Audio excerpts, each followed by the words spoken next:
আসসালামু আলাইকুম। Technique easy এডুকেশনের পক্ষ থেকে আপনাদেরকে জানাচ্ছি আন্তরিক শুভেচ্ছা ও অভিনন্দন।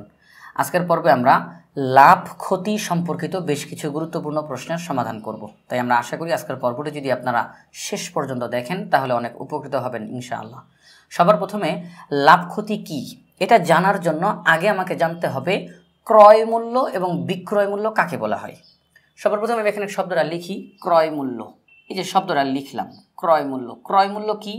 ক্রয় মূল্য বলা হয় যে আমি কোনো একটা জিনিস যে মূল্যে কিনবো, ক্রয় করব। ক্রয় ক্রয় মানে কেনা। কোনো জিনিস যে মূল্যে ক্রয় করা হয় তাকে ক্রয় মূল্য বলা হয়। ক্রয় মূল্য কাকে বলে? কোনো জিনিস যে মূল্যে ক্রয় করা হয় তাকে ক্রয় মূল্য বলা হয়। বিক্রয় মূল্য কি? এটাও একই রকমের। কোনো জিনিস যে মূল্যে বিক্রয় করা হয়, আমি আরেকজনের কাছে বিক্রি করে দিতেছি, কোনো জিনিস যে মূল্যে বিক্রয় করা হয় তাকে বিক্রয় মূল্য বলা হয়। মনে করেন যে আমি কোনো একটা জিনিস 100 টাকা দিয়ে কিনলাম, 100 টাকা দিয়ে কিনলাম, তাহলে এই যে 100 টাকা দিয়ে কিনলাম, এই 100 টাকা হচ্ছে ক্রয় মূল্য। 100 টাকা হচ্ছে ক্রয় মূল্য। তো এই জিনিসটা আমি 100 টাকা দিয়ে কিনে আমি এই জিনিসটা 120 টাকা দিয়ে বিক্রি করলাম। 120 টাকা দিয়ে বিক্রি করলাম, তাহলে 120 হচ্ছে বিক্রয় মূল্য। তাহলে আমাদের ক্রয় মূল্যের সাথে সাথে বিক্রয় মূল্যটাও হয়ে গেল। দুইটাই প্রায় একই রকমের। ক্রয় মূল্য হচ্ছে আমি কোনো একটা জিনিস কিনবো, যে দামে কিনবো সেটা ক্রয় মূল্য। বিক্রয় মূল্য হচ্ছে আমি কোনো একটা জিনিস বিক্রি করব আরেকজনের কাছে, তো যেই দামে যে মূল্যে বিক্রি করব তাকে বলা হবে বিক্রয় মূল্য। তো এই লাভ ক্ষতি শব্দগুলো এদের সাথেই সম্পর্কিত।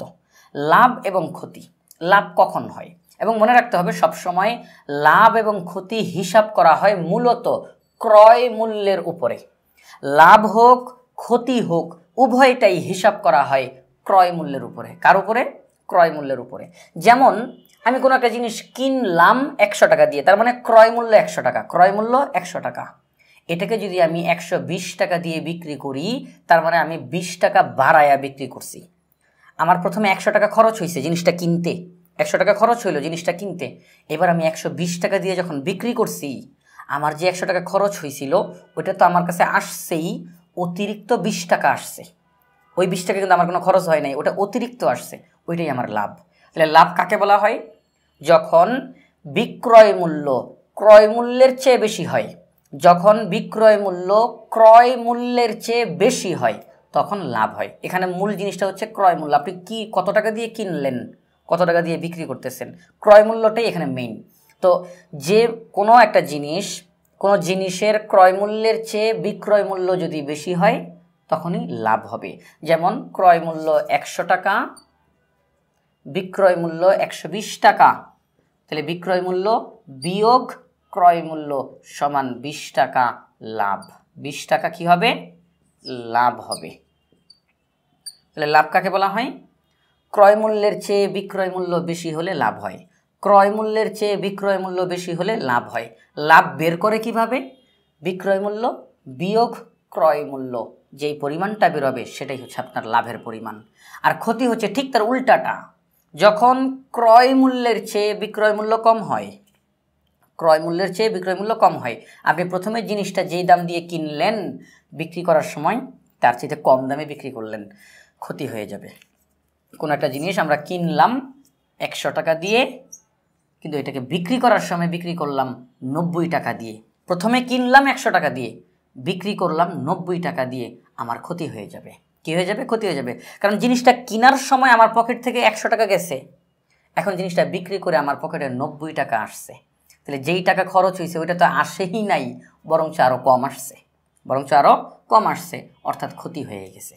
তাহলে যখন ক্রয় মূল্যের চেয়ে বিক্রয় মূল্য কম হয় তখন ক্ষতি হয়। তাহলে এখানে মূল বিষয়টা হচ্ছে ক্রয় মূল্য। মূল বিষয়টা কি? ক্রয় মূল্য। তাহলে 100 টাকা থেকে ক্রয় মূল্যটা বিয়োগ করলে হয় 10 টাকা, এটাই হচ্ছে আমার ক্ষতি। তবে উপরে একটু নামটা লিখে দিই, 120 হচ্ছে বিক্রয় মূল্য আর 100 হচ্ছে ক্রয় মূল্য। তাহলে লাভের ক্ষেত্রে বিক্রয় মূল্যটা বড় থাকে, ক্রয় মূল্যটা ছোট থাকে, লাভ হয়। আর ক্ষতির ক্ষেত্রে ক্রয় মূল্যটা বড় থাকে আর বিক্রয় মূল্যটা কম থাকে, যার কারণে ক্ষতি হয়ে যায়। বেশি টাকা দিয়ে কিনে কম টাকা দিয়ে বিক্রি করছি, ক্ষতি হয়ে গেছে। ক্ষতিকে আমরা আরেকভাবে বলতে পারি লোকসান, ক্ষতি বা লোকসান। তাহলে ক্রয় মূল্য কাকে বলে, বিক্রয় মূল্য কাকে বলে এবং লাভ ক্ষতি কিভাবে করে হিসাব করতে হয় সেটা আমরা দেখলাম। এবার যখন লাভ হয় তখন কিভাবে করে বিক্রয় মূল্য বের করতে হয়, ক্রয় মূল্য বের করতে হয়, লাভের পরিমাণ বের করতে হয়। যখন ক্ষতি হয় তখন কিভাবে বিক্রয় মূল্য, ক্রয় মূল্য, ক্ষতি এগুলো বের করতে হয় সেগুলো নিয়ে আমরা এখন আলোচনা করব। এখানের মধ্যে আমরা বেশ কয়েকটা সূত্র লিখলাম। আমরা যখন অঙ্কগুলো করতে যাব তখন আমাদের এই সূত্রগুলো কাজে লাগবে। কেন কাজে লাগবে? যেমন কোনো একটা প্রশ্ন আপনি পড়ে বুঝতে পারলেন যে আপনার লাভ হয়েছে, প্রশ্নটা পড়ে বুঝতে পারলেন যে হ্যাঁ এই অঙ্কের মধ্যে লাভ হয়েছে। তাহলে এখন লাভ হয়েছে, আপনার প্রশ্নে তারা জানতে ছিল ক্রয় মূল্য বের করো, ক্রয় মূল্য বের করো। তাহলে লাভ যখন হয় তখন ক্রয় মূল্য বের করার সূত্র কি, আমি কিভাবে করে ক্রয় মূল্যটা বের করতে পারি, আমাকে সেই সূত্রটা জানতে হবে যে বিক্রয় মূল্য থেকে লাভ বিয়োগ করলে ক্রয় মূল্য বের করে। এই সূত্রটা আমার জানা থাকা লাগবে। আপনি প্রশ্নটা পড়ে বুঝতে পারলেন যে আপনার ক্ষতি হয়েছে, প্রশ্ন অনুযায়ী ক্ষতি হয়েছে। তাহলে তখন যদি আপনার প্রশ্নে জানতে চায় যে ওই পণ্যটি কত টাকায় বিক্রি করা হয়েছিল, বিক্রয় মূল্যটা জানতে চায়, বিক্রয় মূল্যটা কীভাবে করে বের করতে হবে, এই যে সূত্র ক্রয় মূল্য বিয়োগ ক্ষতি। তাহলে আমাদেরকে এই যে এখানের মধ্যে সর্বমোট 6টা সূত্র লেখা হয়েছে, এগুলো আমাদেরকে মুখস্থ করতে হবে এবং এগুলো খুব কঠিন না, একেবারে সহজ, একেবারে সহজ। আমাকে শুধু একটা জিনিসের দিকে খেয়াল রাখতে হবে যে আমার লাভ হয়েছে না ক্ষতি হয়েছে। যদি লাভ হয় তখন কোনটা বড় থাকে, যখন লাভ হয় তখন কোনটা বড় থাকে, তখন বিক্রয় মূল্য বড় থাকে, ক্রয় মূল্য ছোট থাকে। যখন লাভ হয় তখন বিক্রয় মূল্য বেশি থাকে, ক্রয় মূল্য কম থাকে, তাহলেই তো লাভ হয়। আমরা কি শিখলাম একটু আগে, ক্রয় মূল্যের চাইতে বিক্রয় মূল্য বেশি হলে লাভ হয়। তাহলে যখন লাভ হবে তখন যদি তারা লাভের পরিমাণটা জানতে চায় যে কত টাকা লাভ হয়েছে, আমরা বড়টা থেকে ছোটটাকে বিয়োগ করব। বিক্রয় মূল্য থেকে ক্রয় মূল্য বিয়োগ করলেই লাভের পরিমাণটা বের হয়ে যাবে। যেমন একদম বাস্তব একটা উদাহরণ দিই, মনে করেন যে লাভ হয়েছে আমাদের কোনো একটা পণ্য 100 টাকা দিয়ে আমরা কিনলাম, সেটা আমরা 120 টাকা দিয়ে বিক্রি করলাম, যার কারণে আমাদের 20 টাকা লাভ হইলো। একটু ভালো করে খেয়াল করেন, এই যে 3টা সংখ্যা, 100 টাকা দিয়ে কিনলাম মানে ক্রয় মূল্য 100 টাকা, 120 টাকা দিয়ে বিক্রি করলাম অর্থাৎ বিক্রয় মূল্য 120 টাকা, তাহলে আমার 20 টাকা লাভ হলো। এই যে 3টা সংখ্যা, এখন এই 3টা সংখ্যার মধ্যে আপনি যখন প্রশ্নটা পড়তেছেন এই 3টা সংখ্যার মধ্যে যে কোনো 2টা সংখ্যা দেওয়া থাকবে, যে কোনো 2টা সংখ্যা দেওয়া থাকবে, আরেকটা সংখ্যা দেওয়া থাকবে না। যেমন আপনার অঙ্কের মধ্যে তারা বলল যে আপনি কোনো একটা বস্তু বা কোনো একটা জিনিস 100 টাকা দিয়ে ক্রয় করলেন, 120 টাকা দিয়ে বিক্রি করলেন, কত টাকা লাভ হলো, এই লাভের টাকাটা দেওয়া নাই, কত টাকা লাভ হলো। তখন আপনাকে এই সূত্রটা প্রয়োগ করতে হবে যে লাভ সমান বিক্রয় মূল্য বিয়োগ ক্রয় মূল্য, 120 বিয়োগ 100 সমান লাভ 20 টাকা, লাভ 20 টাকা হয়ে গেল। তারপর আবার এই যেখানে বিক্রয় মূল্য জানতে চাইছে কেন, ধরুন আপনাকে বলা হলো যে আপনি কোনো একটা বস্তু 100 টাকা দিয়ে কিনলেন এবং এটি যখন বিক্রি করলেন তখন আপনার 20 টাকা লাভ হয়েছে। ভালো করে খেয়াল করেন, কোনো একটি জিনিস আপনি 100 টাকা দিয়ে কিনলেন, পরবর্তীতে এটি যখন আপনি বিক্রি করেছেন তখন আপনার 20 টাকা লাভ হয়েছে। কয় টাকা লাভ? 20 টাকা লাভ হয়েছে। প্রশ্নে জানতে চাইলো আপনি কয় টাকা দিয়ে পণ্যটা বিক্রি করেছিলেন, তাহলে বিক্রয় মূল্য বের করার সূত্র ক্রয় মূল্য যোগ লাভ, ক্রয় মূল্য যোগ লাভ, ক্রয় মূল্য 100 যোগ লাভ 20, তাহলে 100 যোগ 20 কত হয়? 120, বিক্রয় মূল্য 120 টাকা। বিক্রয় মূল্য কয় টাকা? 120 টাকা। আবার জানতে চাইলো যে আপনি কোনো একটা পণ্য 120 টাকায় বিক্রি করার কারণে 20 টাকা লাভ হয়েছে, কোনো একটি পণ্য 120 টাকায় বিক্রি করার কারণে 20 টাকা লাভ হয়েছে, ক্রয় মূল্য কত? ক্রয় মূল্য দেওয়া নাই, তখন বিক্রয় মূল্য থেকে লাভের টাকাটা বিয়োগ করতে হবে। 120 বিয়োগ 20 ফলাফল 100, ক্রয় মূল্য 100 টাকা। তাহলে আমাদেরকে যখন লাভ হয় তখন এই 3টা জিনিসের যে কোনো একটা জিনিস জানতে চাইতে পারে আমাদের প্রশ্নে, যে কোনো 2টা দেওয়া থাকবে, আরেকটা জানতে চাবে। তাহলে যখন লাভ জানতে চায় বিক্রয় মূল্য বিয়োগ ক্রয় মূল্য, বিক্রয় মূল্য বিয়োগ ক্রয় মূল্য। যখন বিক্রয় মূল্য জানতে চায়, আমরা জানি যে লাভের ক্ষেত্রে বিক্রয় মূল্যটা সবচেয়ে বড় হয়, তাহলে এইটার সমান বানাইতে হবে বাকি 2টাকে। তাহলে আমি কী করব? তাদেরকে আমি যোগ করে সমান বানাবো। বিক্রয় মূল্য সমান ক্রয় মূল্য যোগ লাভ, অর্থাৎ ক্রয় মূল্যের সাথে লাভ যদি যোগ করি, ক্রয় মূল্যের সাথে লাভ যদি যোগ করি তাহলে ফলাফলটা বিক্রয় মূল্যের সমান হবে।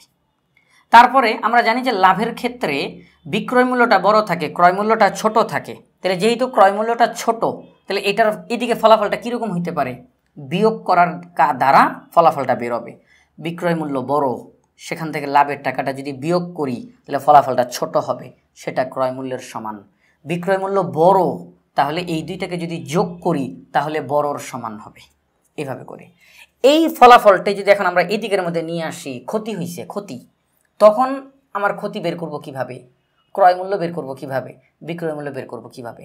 একই রকমভাবে সেটা হচ্ছে কোনো একটা জিনিস আমি কিনলাম 100 টাকা দিয়ে, বিক্রি করলাম 90 টাকা দিয়ে, যার কারণে ক্ষতি হয়ে গেল 10 টাকা। কিনলাম 100 টাকা দিয়ে, বিক্রি করলাম 90 টাকা দিয়ে, ক্ষতি হয়ে গেল 10 টাকা।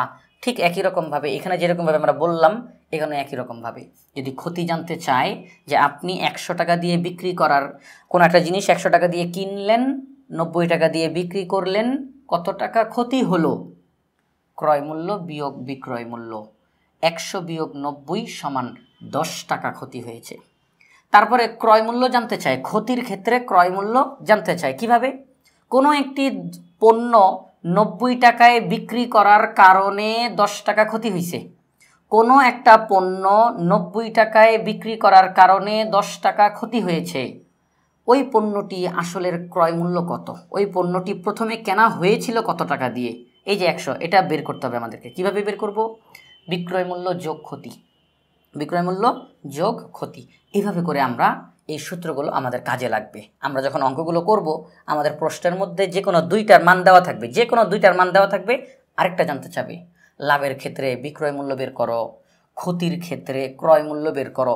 এবং লাভ এবং ক্ষতি এগুলো কিন্তু আমাদের নিজেদেরকে বুঝতে হবে, আমাদের নিজেদেরকে বুঝতে হবে। যেমন আপনি প্রশ্নের মধ্যে বললো কোনো একটি পণ্য 100 টাকা দিয়ে কিনে 120 টাকায় বিক্রি করা হলো। প্রশ্নের কোনো কথাবার্তা বলা নাই, লাভ হয়েছে না ক্ষতি হয়েছে এরকম কোনো একদম নির্দিষ্ট বলা নাই যে কত টাকা লাভ হলো, এটা বলে নাই। তারা বলছে কোনো একটি পণ্য 100 টাকা দিয়ে কিনে 120 টাকায় বিক্রি করা হলো, কত টাকা লাভ বা ক্ষতি হয়েছে। আমাদেরকে বুঝতে হবে লাভ হইলো না ক্ষতি হইলো। তাহলে ক্রয় মূল্যের চেয়ে বিক্রয় মূল্য বড়, তাহলে লাভ হয়েছে। আমরা বলবো লাভ হয়েছে, লাভের সূত্র দিয়ে লাভের পরিমাণটা বের করে ফেলবো। তাহলে প্রশ্ন পড়ে বুঝতে হবে লাভ নাকি ক্ষতি, বুঝবো কিভাবে? আমরা দেখব ক্রয় মূল্য বিক্রয় মূল্য, ক্রয় মূল্যের চাইতে বিক্রয় মূল্য বেশি, ক্রয় মূল্যের চাইতে বিক্রয় মূল্য বেশি, লাভ। তাহলে এই হিসাবটা করে আমাদেরকে অঙ্কগুলোর সমাধান করতে হবে। এই সূত্রগুলো আমাদের অঙ্কের মধ্যে বারবারই এই সূত্রগুলো আসতে থাকবে। তাহলে আমরা তো এই সূত্রগুলো নিয়ে আলোচনা করলাম, এবার সম্পূর্ণ এইগুলা ব্যতীত অন্য একটা বিষয় নিয়ে আলোচনা করব, সেটা হচ্ছে ভ্যাট, VAT, ভ্যাট। এটা কি? আমরা প্রায় সময় শুনে থাকি ভ্যাট এত টাকা, ভ্যাট এত টাকা, ভ্যাট এত %। ভ্যাট কি? ভ্যাট হচ্ছে ভিতে বোঝায় ভ্যালু, এতে বোঝায় অ্যাডেড, টিতে বোঝায় ট্যাক্স। আমি এখানের মধ্যে এটা লিখে দিই, তাহলে আমরা এটা এখানে মধ্যে লিখে নিলাম যে ভ্যাট ভিতে ভ্যালু, এতে অ্যাডেড, টিতে ট্যাক্স, মূল্য সংযোজন কর। মূল্য সংযোজন কর অর্থাৎ যখন আমরা কোনো একটা কিছু কিনে থাকি, তখন যেই মূল্যটা তার সাথে অতিরিক্ত কিছু কর যুক্ত করা থাকে, মূল্য সংযোজন কর। অর্থাৎ যেই মূল্য তার সাথে কর যুক্ত করা হয়। কোনো একটা আপনি একটা শার্ট কিনবেন, শার্টের দাম 100 টাকা, মনে করেন সরকার আপনার কাছ থেকে 10%, 10% কর আদায় করবে, তাহলে মানে 100 টাকায় 10 টাকা বাড়তি দিতে হবে। তাহলে শার্টের দাম 100 টাকা, সরকারকে দিতে হবে 10 টাকা, তাহলে মোট কত হয়? 110 টাকা। তার মানে ওই শার্টের দাম আপনার কাছ থেকে 110 টাকা রাখা হবে। ওই শার্টের দাম আপনার কাছ থেকে কয় টাকা রাখা হবে? 110 টাকা। এই 110 টাকার মধ্যে 100 টাকা হচ্ছে প্রকৃতপক্ষে শার্টের দাম, আর বাকি 10 টাকা হচ্ছে ভ্যাট, অর্থাৎ সরকারকে এই 10 টাকা দিয়ে দিতে হবে। এবং এই কাজটা আমরা করি না। আমরা সাধারণত দোকানে যাই, শার্ট কিনি, প্যান্ট কিনি, যাই কিনি না কেন, আমরা শুধুমাত্র দামটা দিয়ে চলে আসি, কিন্তু ওই দামের ভিতরে এই ভ্যাট ঢুকানো থাকে। ব্যবসায়ীদের নিকট হতে সরকার এই ভ্যাটটা নিয়ে যায়। অর্থাৎ আমি যে দোকানদারকে 110 টাকা দিলাম, আমি তো ভাবতেছি 110 টাকা দোকানদার পেয়ে গেল, কিন্তু না, দোকানদার 110 টাকার মধ্যে 100 টাকা পাবে, বাকি 10 টাকা সরকারের কাছে চলে যাবে। তো এই বিষয়গুলো আমরা অতটা দেখি না, যে আমরা শার্ট কিনে নিয়ে আসলাম 500 টাকা, শার্ট কিনে নিয়ে আসলাম 1000 টাকা, শেষ আমরা ভাবতেছি শার্টের দাম 1000, শার্টের দাম 500, কিন্তু আসলে না, ওই পুরা দামটা শার্টের না, ওই দামের ভিতরে ভ্যাট ঢুকানো আছে, মূল্য সংযোজন কর, এটাকে বলা হয় কর, ট্যাক্স, ইনকাম ট্যাক্স। ওটা হচ্ছে যখন আমরা আয় করি তার উপরে কর দিতে হয়। আর ভ্যাট হচ্ছে আমরা যা কিছু কিনি তার ভিতরে একটা ট্যাক্স ঢুকানো থাকে। আমরা সাধারণত ওই জিনিসটার দাম হিসাবে ওটা নিয়ে আসা পড়ি, কিন্তু ওই দামের ভিতরে এই ভ্যাট থাকে, ঢুকানো থাকে, মূল্য সংযোজন কর, যাকে ইংরেজিতে বলা হয় ভ্যাট, পূর্ণরূপ ভ্যালু অ্যাডেড ট্যাক্স।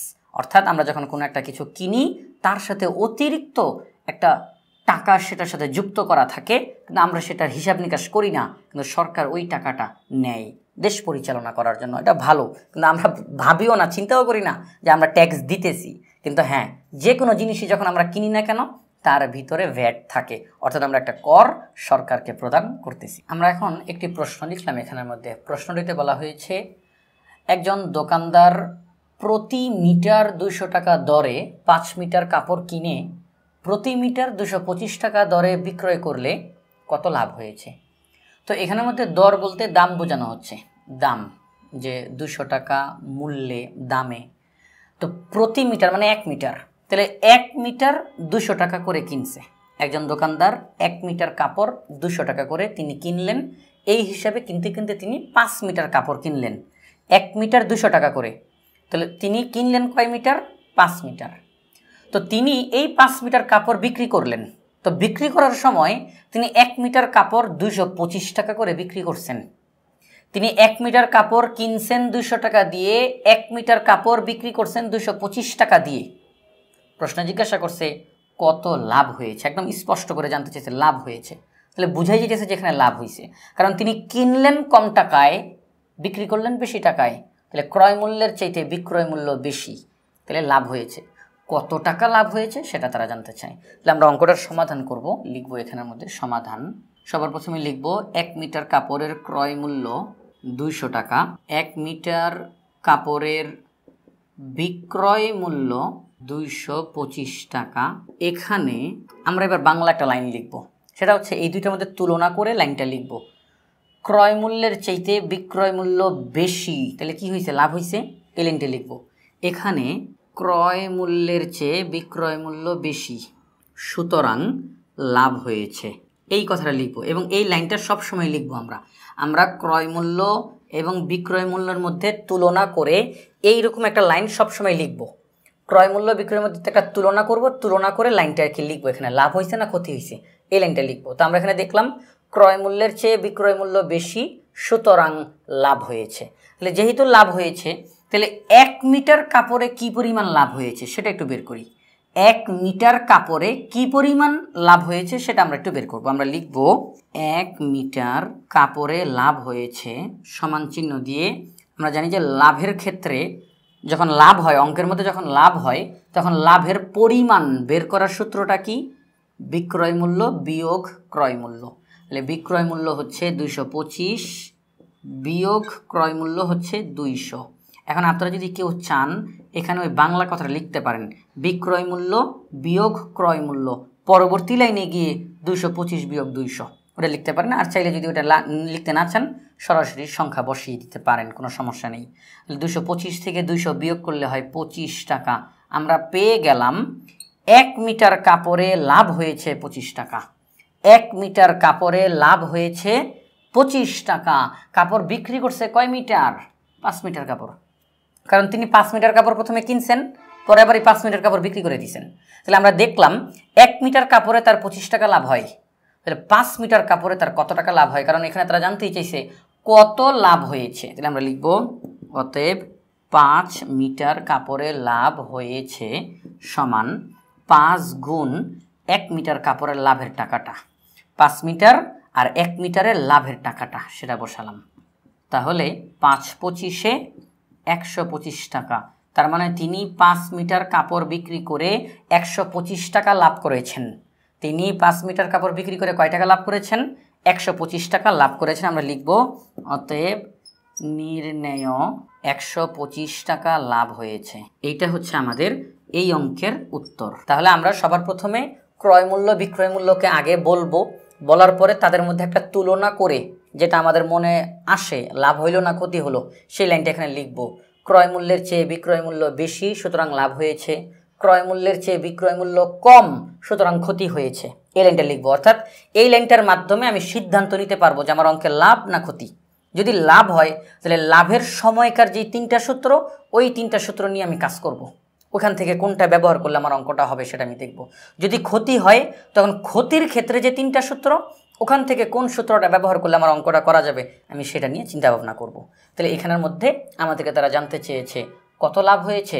আমরা দেখলাম 1 মিটারে 25 টাকা লাভ, তো তিনি কাপড় বিক্রি করছেন 5 মিটার, তাহলে 125 টাকা লাভ হয়েছে। আমরা এখন নতুন করে আরও 2টি প্রশ্ন লিখলাম। এই 2টি প্রশ্ন দুইটি একই রকমের, আমরা যে কোনো একটি প্রশ্নের সমাধান করব। প্রথম প্রশ্নে বলা হয়েছে যে একজন কমলা বিক্রেতা প্রতি হালি 60 টাকা দরে 5 ডজন কমলা কিনে প্রতি হালি 50 টাকা দরে বিক্রয় করলে কত ক্ষতি হয়েছে। অর্থাৎ একজন কমলা বিক্রেতা, তিনি কমলা বিক্রি করেন, তিনি প্রতি হালি 60 টাকা এই হিসাবে তিনি কমলা কিনছেন। 1 হালি কমলা কিনছেন 60 টাকা, 1 হালি কমলা কিনছেন 60 টাকা, তো প্রতি হালি 60 টাকা এই হিসাবে তিনি 5 ডজন কমলা কিনছেন। এবার ওই 5 ডজন কমলা তিনি বিক্রি করছেন, কিন্তু বিক্রি করার সময় কি ঘটনা ঘটছে? তিনি প্রতি হালি কমলা 50 টাকা দিয়ে বিক্রি করছেন। প্রতি হালি কমলা তিনি কিনছেন 60 টাকা দিয়ে, প্রতি হালি কমলা তিনি বিক্রি করছেন 50 টাকা দিয়ে। ক্ষতি হয়ে গেছে, কারণ তার ক্রয় মূল্যের চাইতে বিক্রয় মূল্যটা কম হয়ে গেছে, তাহলে ক্ষতি। তারা জানতে চায় কত ক্ষতি হয়েছে, কারণ তিনি কমলা কিন্তু তিনি বিক্রি করছেন 5 ডজন, 5 ডজন কমলা কিনে এনে ওই 5 ডজন বিক্রি করছেন। তাহলে ওই 5 ডজন কমলা বিক্রি করার কারণে তার কি পরিমাণ ক্ষতি হয়েছে এটা তারা জানতে চায়।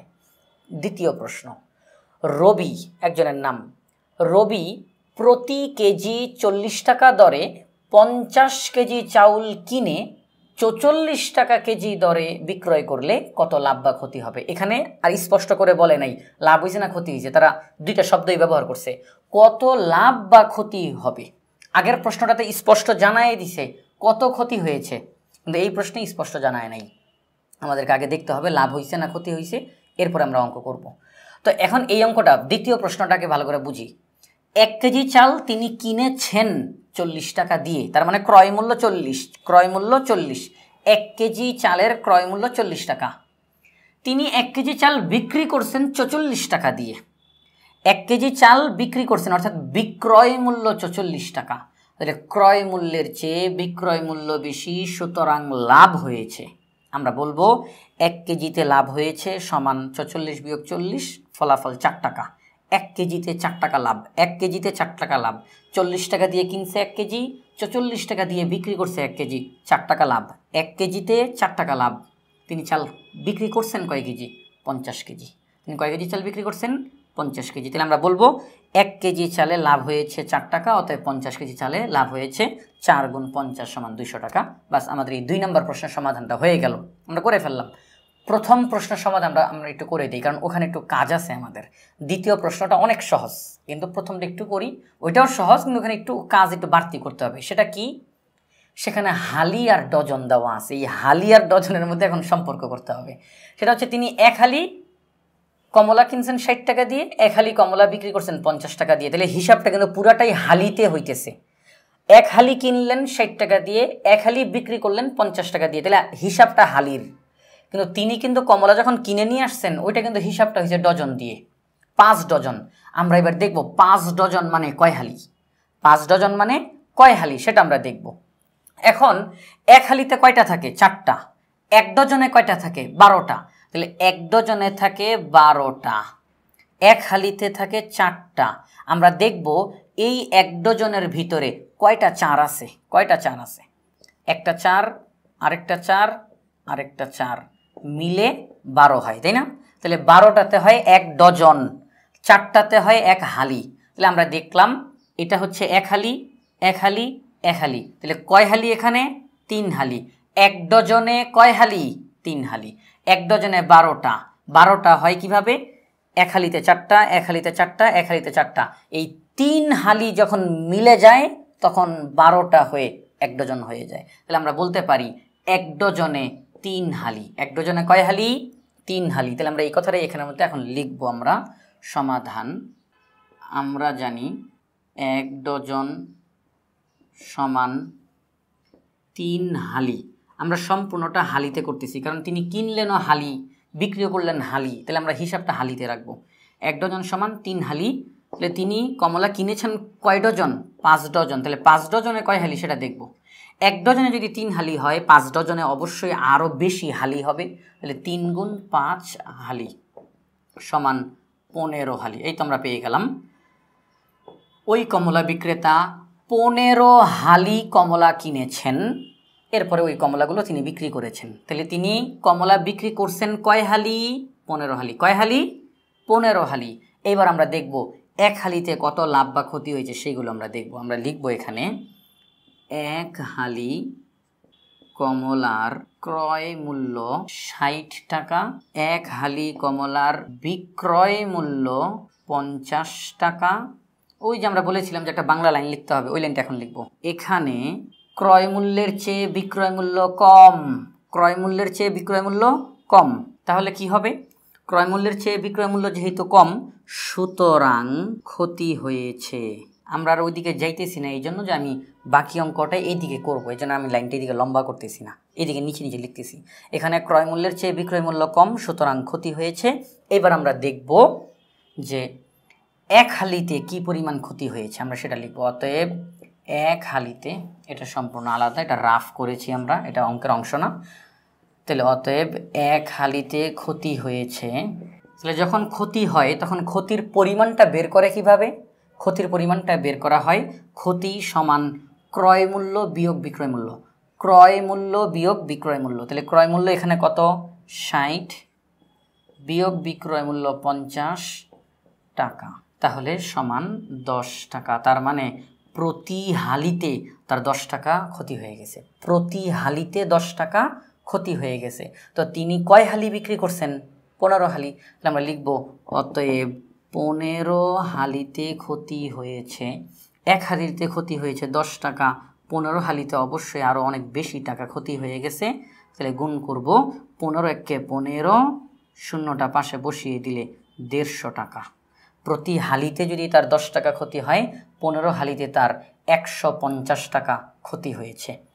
অতএব নির্ণেয় 150 টাকা ক্ষতি হয়েছে। এটা হচ্ছে আমার এই অঙ্কের উত্তর। তাহলে এই যে অঙ্কটা করলাম, এই অঙ্কটা কিন্তু পুরাটাই আমরা যে আগে যে অঙ্কটা করলাম একটু আগে, ওই অঙ্কটার মতোই ছিল পুরাটা, শুধু এই জায়গার কাজটা আমাকে একটু বাড়তি করতে হয়েছে।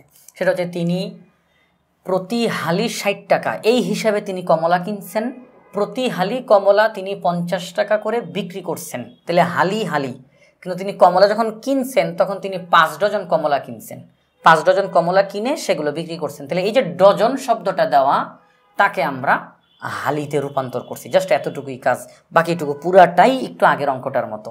তাহলে আমরা জানি যে 1 ডজনে 3 হালি। 1 ডজনে এই যে এখানের মধ্যে 1 ডজনে 3 হালি, তাহলে তিনি কমলা কিনছেন 5 ডজন। তাহলে 5 ডজনে কয় হালি? 15 হালি। 1 হালিতে ক্ষতি হয় 10 টাকা, তাহলে 15 হালিতে ক্ষতি হয় 150 টাকা। তাহলে আমরা বলবো অতএব নির্ণেয় 150 টাকা ক্ষতি হয়েছে। এটা হচ্ছে আমাদের এই প্রথম অঙ্কটার সমাধান। আর দ্বিতীয় অঙ্কটার সমাধান আমরা দেখেছি, আমরা করি নাই কিন্তু আমরা পুরাটাই বলেছি যে 1 কেজির ক্রয় মূল্য 40, 1 কেজির বিক্রয় মূল্য 44, ক্রয় মূল্যের চেয়ে বিক্রয় মূল্য বেশি, সুতরাং লাভ হয়েছে 1 কেজিতে লাভ হয়েছে 4 টাকা, 50 কেজিতে লাভ হয়েছে 200 টাকা। ওইভাবে করে দিলেই হয়ে যাবে। অর্থাৎ 2 নম্বর অঙ্কটা আমাদের এখান থেকে শুরু করলেই হয়ে যাবে, তাই না? এখান থেকে শুরু করলেই হয়ে যাবে, এতটুকু আর করা লাগে না। আর প্রথম অঙ্কটাতে এতটুকু বাড়তি করা লাগছে আর কি, এতটুকুই। তাহলে আমরা আশা করি যদি আমাদেরকে এই ধরনের অঙ্ক দেয় তাহলে আমরা সমাধান করতে পারবো ইনশাআল্লাহ। আমরা এখন নতুন করে আরও 2টি প্রশ্ন লিখলাম। আমাদের প্রথম প্রশ্নটিতে বলা হয়েছে প্রতি লিটার মিল্ক ভিটা দুধ 52 টাকায় কিনে 55 টাকা দরে বিক্রয় করলে শতকরা কত লাভ হবে? অর্থাৎ প্রতি লিটার 1 লিটার দুধ কেনা হলো 52 টাকা দিয়ে, ওই 1 লিটার দুধ বিক্রি করা হলো 55 টাকা দিয়ে। আমি কিনলাম 52 টাকা দিয়ে, বিক্রি করলাম 55 টাকা দিয়ে। তাহলে বুঝাই যেতেছে যে এখানে লাভ হয়েছে। ক্রয় মূল্যের চাইতে বিক্রয় মূল্য বেশি, সুতরাং লাভ হয়েছে। শতকরা কত লাভ হয়েছে এটা তারা জানতে চায়। শতকরা মানে কি? 100। শতকরা মানেই 100। 100 টাকায় কত টাকা লাভ হয়েছে এটা তারা জানতে চায়। দ্বিতীয় প্রশ্নটার দিকে একটু তাকাই। এখানে বলা হয়েছে একটি দ্রব্য 190 টাকায় ক্রয় করে 175 টাকায় বিক্রয় করলে শতকরা কত লাভ বা ক্ষতি হবে। তারা বলতেছে যে আমি জিনিসটা কিনলাম 190 টাকা দিয়ে, কিন্তু জিনিসটা বিক্রি করার সময় বিক্রি করলাম 175 টাকা দিয়ে। তাহলে কি হয়েছে? ক্ষতি হয়েছে, কারণ ক্রয় মূল্যের চেয়ে বিক্রয় মূল্য কম, সুতরাং ক্ষতি। শতকরা কত ক্ষতি? শতকরা মানে 100। 100 টাকায় কত ক্ষতি হয়েছে এটা তারা জানতে চায়, ওই পরিমাণটা। তো এখন আমরা এই অঙ্কটার সমাধান করি। প্রথম যেই অঙ্কটার সমাধান করি, কারণ প্রথমটার মতো করি, দ্বিতীয়টা হুবহু একই রকমের অঙ্ক। তো আমরা এখন প্রথম অঙ্কটা, প্রথমটা হচ্ছে লাভ আর দ্বিতীয়টা হচ্ছে ক্ষতি, কিন্তু উভয় জায়গাতেই বলা হয়েছে শতকরা কত লাভ হবে, শতকরা কত লাভ বা ক্ষতি হবে। দুইটাই একই রকমের অঙ্ক। আমরা একটা করলে আশা করি পরের অঙ্কটা আপনারা নিজেরাই করতে পারবেন ইনশাআল্লাহ। সবার প্রথমে আমরা লিখব সমাধান। 1 লিটার দুধের ক্রয় মূল্য 52 টাকা, 1 লিটার দুধের বিক্রয় মূল্য 55 টাকা। তাহলে ওই যে আমরা বলেছিলাম যে একটা বাংলা লাইন লিখব, বাংলা লাইন, ক্রয় মূল্য বিক্রয় মূল্যের মধ্যে তুলনা করে লাভ হলো না ক্ষতি হলো সেটা নির্ণয় করার যে লাইনটা সেটা লিখব। এখানে ক্রয় মূল্যের চেয়ে বিক্রয় মূল্য বেশি, সুতরাং লাভ হয়েছে। আমরা এই লাইনটা লিখে দিলাম এখানের মধ্যে। এখন যেহেতু আমরা বলেই দিছি যে লাভ হয়েছে, তাহলে লাভের যে সূত্রটা সেটা আমরা এখন বের করব। এখানের মধ্যে সূত্রটা লিখে পরিমাণটা বের করব। লাভের সূত্র কি? বিক্রয় মূল্য বিয়োগ ক্রয় মূল্য। লাভের পরিমাণ বের করতে হলে এই সূত্র ব্যবহার করে বের করতে হবে। এখন কেউ যদি চান যে এরকম, এই যে আমরা লিখলাম বিক্রয় মূল্য বিয়োগ ক্রয় মূল্য, পাশে লিখব টাকা। তো কেউ যদি চান যে না আমি বিক্রয় মূল্য ক্রয় মূল্য এগুলো লিখবো না, সরাসরি সংখ্যা বসায় অঙ্ক করে ফেলতে চাই, ওটাও পারবেন, কোনো সমস্যা নাই। যেমন এই যে বিক্রয় মূল্য 55 বিয়োগ ক্রয় মূল্য 52। তো কেউ যদি চান যে এই যে আগের লাইনটা লিখবেন না, বিক্রয় মূল্য বিয়োগ ক্রয় মূল্য, এটা লিখতে না চান, সমস্যা নেই, সরাসরি এখান থেকে লিখলেও হয়ে যাবে। তাহলে হয় 3 টাকা। লাভ সমান 3 টাকা। তো এখন একটা জিনিস আমাদেরকে মনে রাখতে হবে, সেটা হচ্ছে লাভ এবং ক্ষতি। লাভ এবং ক্ষতি উভয়টাই আমরা হিসাব করে থাকি ক্রয় মূল্যের টাকার উপরে। কিসের টাকার উপরে? ক্রয় মূল্যের টাকার উপরে। ক্রয় মূল্য যেই পরিমাণ টাকা, সেখান থেকে আমরা মূলত হিসাব করি যে আমাদের লাভ হলো নাকি ক্ষতি হলো। যদি আমরা জিনিসটা যখন বিক্রি করলাম, আমাদেরকে তাকাইতে হবে জিনিসটা আমরা কিনেছিলাম কি পরিমাণ টাকা দিয়ে। যদি দেখা যায় যে যে পরিমাণ টাকা দিয়ে কিনছি তার চাইতে বেশি টাকা দিয়ে বিক্রি করছি, লাভ হয়ে যাবে। যদি দেখি যে যে পরিমাণ টাকা দিয়ে কিনছি তার চাইতে কম পরিমাণ টাকা দিয়ে বিক্রি করছি, আমাদের ক্ষতি হয়ে যাবে। তাহলে এখানে আমাদের ক্রয় মূল্যটা মেইন, ক্রয় মূল্যটাই আমাদের এখানে মানদণ্ড। ক্রয় মূল্যের চাইতে বেশি দামে বিক্রি তো লাভ, ক্রয় মূল্যের চাইতে কম দামে বিক্রি তো ক্ষতি। তাহলে আমাদের লাভ এবং ক্ষতি যেটাই হোক না কেন, লাভ হোক ক্ষতি হোক যেটাই হোক, হিসাব করা হবে ক্রয় মূল্যের টাকার উপরে। কিসের টাকার উপরে? ক্রয় মূল্যের উপরে। তাহলে আমাদের এখানে যে লাভ হলো 3 টাকা, এটা কিন্তু আমরা বলবো না 55 টাকায় 3 টাকা লাভ হয়েছে, না, এটা ভুল। 52 টাকায় 3 টাকা লাভ হয়েছে। 52 টাকা হচ্ছে ক্রয় মূল্য। তাহলে 52 টাকায় 3 টাকা লাভ, 52 টাকায় 3 টাকা লাভ। আমাদের প্রশ্নে জিজ্ঞাসা করছে শতকরা কত লাভ হবে। শতকরা মানে 100। আপনার এখানে 52 টাকায় যদি 3 টাকা লাভ হয়, 52 টাকায় যদি 3 টাকা লাভ হয়, আর ওই জিনিসটার দাম যদি 52 টাকা না হয়ে 100 টাকা হতো, তাহলে কয় টাকা লাভ হতো? এটাই হচ্ছে আমাদের প্রশ্ন। এটাই আমাদের প্রশ্ন যে এই জিনিসটা তো আপনি 52 টাকায় কিনলেন, এই জিনিসটা আপনি 52 টাকায় কিনে 55 টাকায় বিক্রি করছেন, বিধায় আপনার 3 টাকা লাভ হয়েছে। তো এই জিনিসটা যদি আপনি 52 টাকায় না কিনে আপনি যদি এই জিনিসটা 100 টাকা দিয়ে কিনতেন, তখন আপনার এই হিসাবে কি পরিমাণ লাভ হতো, কি পরিমাণ লাভ হতো এটা তারা জানতে চায়। অর্থাৎ ক্রয় মূল্য 52 জায়গায় আমরা ক্রয় মূল্যকে 100 টাকা বসাবো। তো এখানের মধ্যে যেহেতু 52 টাকায় 3 টাকা লাভ, তাহলে যদি 100 টাকা হতো তখন আমার কি পরিমাণ লাভ হতো এটা তারা জানতে চায়। এখন একটা জিনিস এখানে ক্লিয়ার করে দেই। তো এখন অনেকে ভাবতে পারেন যে ক্রয় মূল্য যদি 100 লিখি, বিক্রয় মূল্য কি 55 থাকবে? না, তখন কিন্তু তারা ওই জিনিসটাই এভাবে করে জিজ্ঞাসা করছে যে আপনার এখানে ক্রয় মূল্য 52, ওই হিসাবে 3 টাকা লাভ হয়েছে, 52 টাকার হিসাবে 3 টাকা লাভ। তো আপনার এই যে 52 টাকার হিসাবে পার্সেন্টেজ, শতকরাকে ইংরেজিতে পার্সেন্ট বলা হয়। শতকরাকে ইংরেজিতে কি বলা হয়? পার্সেন্টে বলা হয়। তাহলে আমরা একটা শতকরার হিসাব করব যে এখানে কত পার্সেন্ট লাভ হলো, কত পার্সেন্ট লাভ হলো, ওই পার্সেন্টের হিসাবে আমাদের লাভ ক্ষতিটা বের হয়ে যাবে।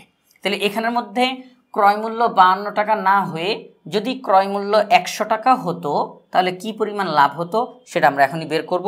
উত্তরটা যখন বের করব তখন আরও ক্লিয়ার হয়ে যাবে ইনশাআল্লাহ। তো আমরা এখানে আমাদের লিখব 52 টাকায় লাভ হয় 3 টাকা, অতএব 1 টাকায় লাভ হয়, অবশ্যই কম হবে, উপরে 3 নিচে 52, অতএব যেহেতু তারা শতকরা কথাটা বলছে তাহলে আমরা এখন 100 বসাবো। 1 টাকায় যত লাভ হবে 100 টাকায় আরও বেশি লাভ হবে। আমরা 100কে উপরে গুণ করব, তাহলে মান বাড়বে। কাটাকাটি করার চেষ্টা করি।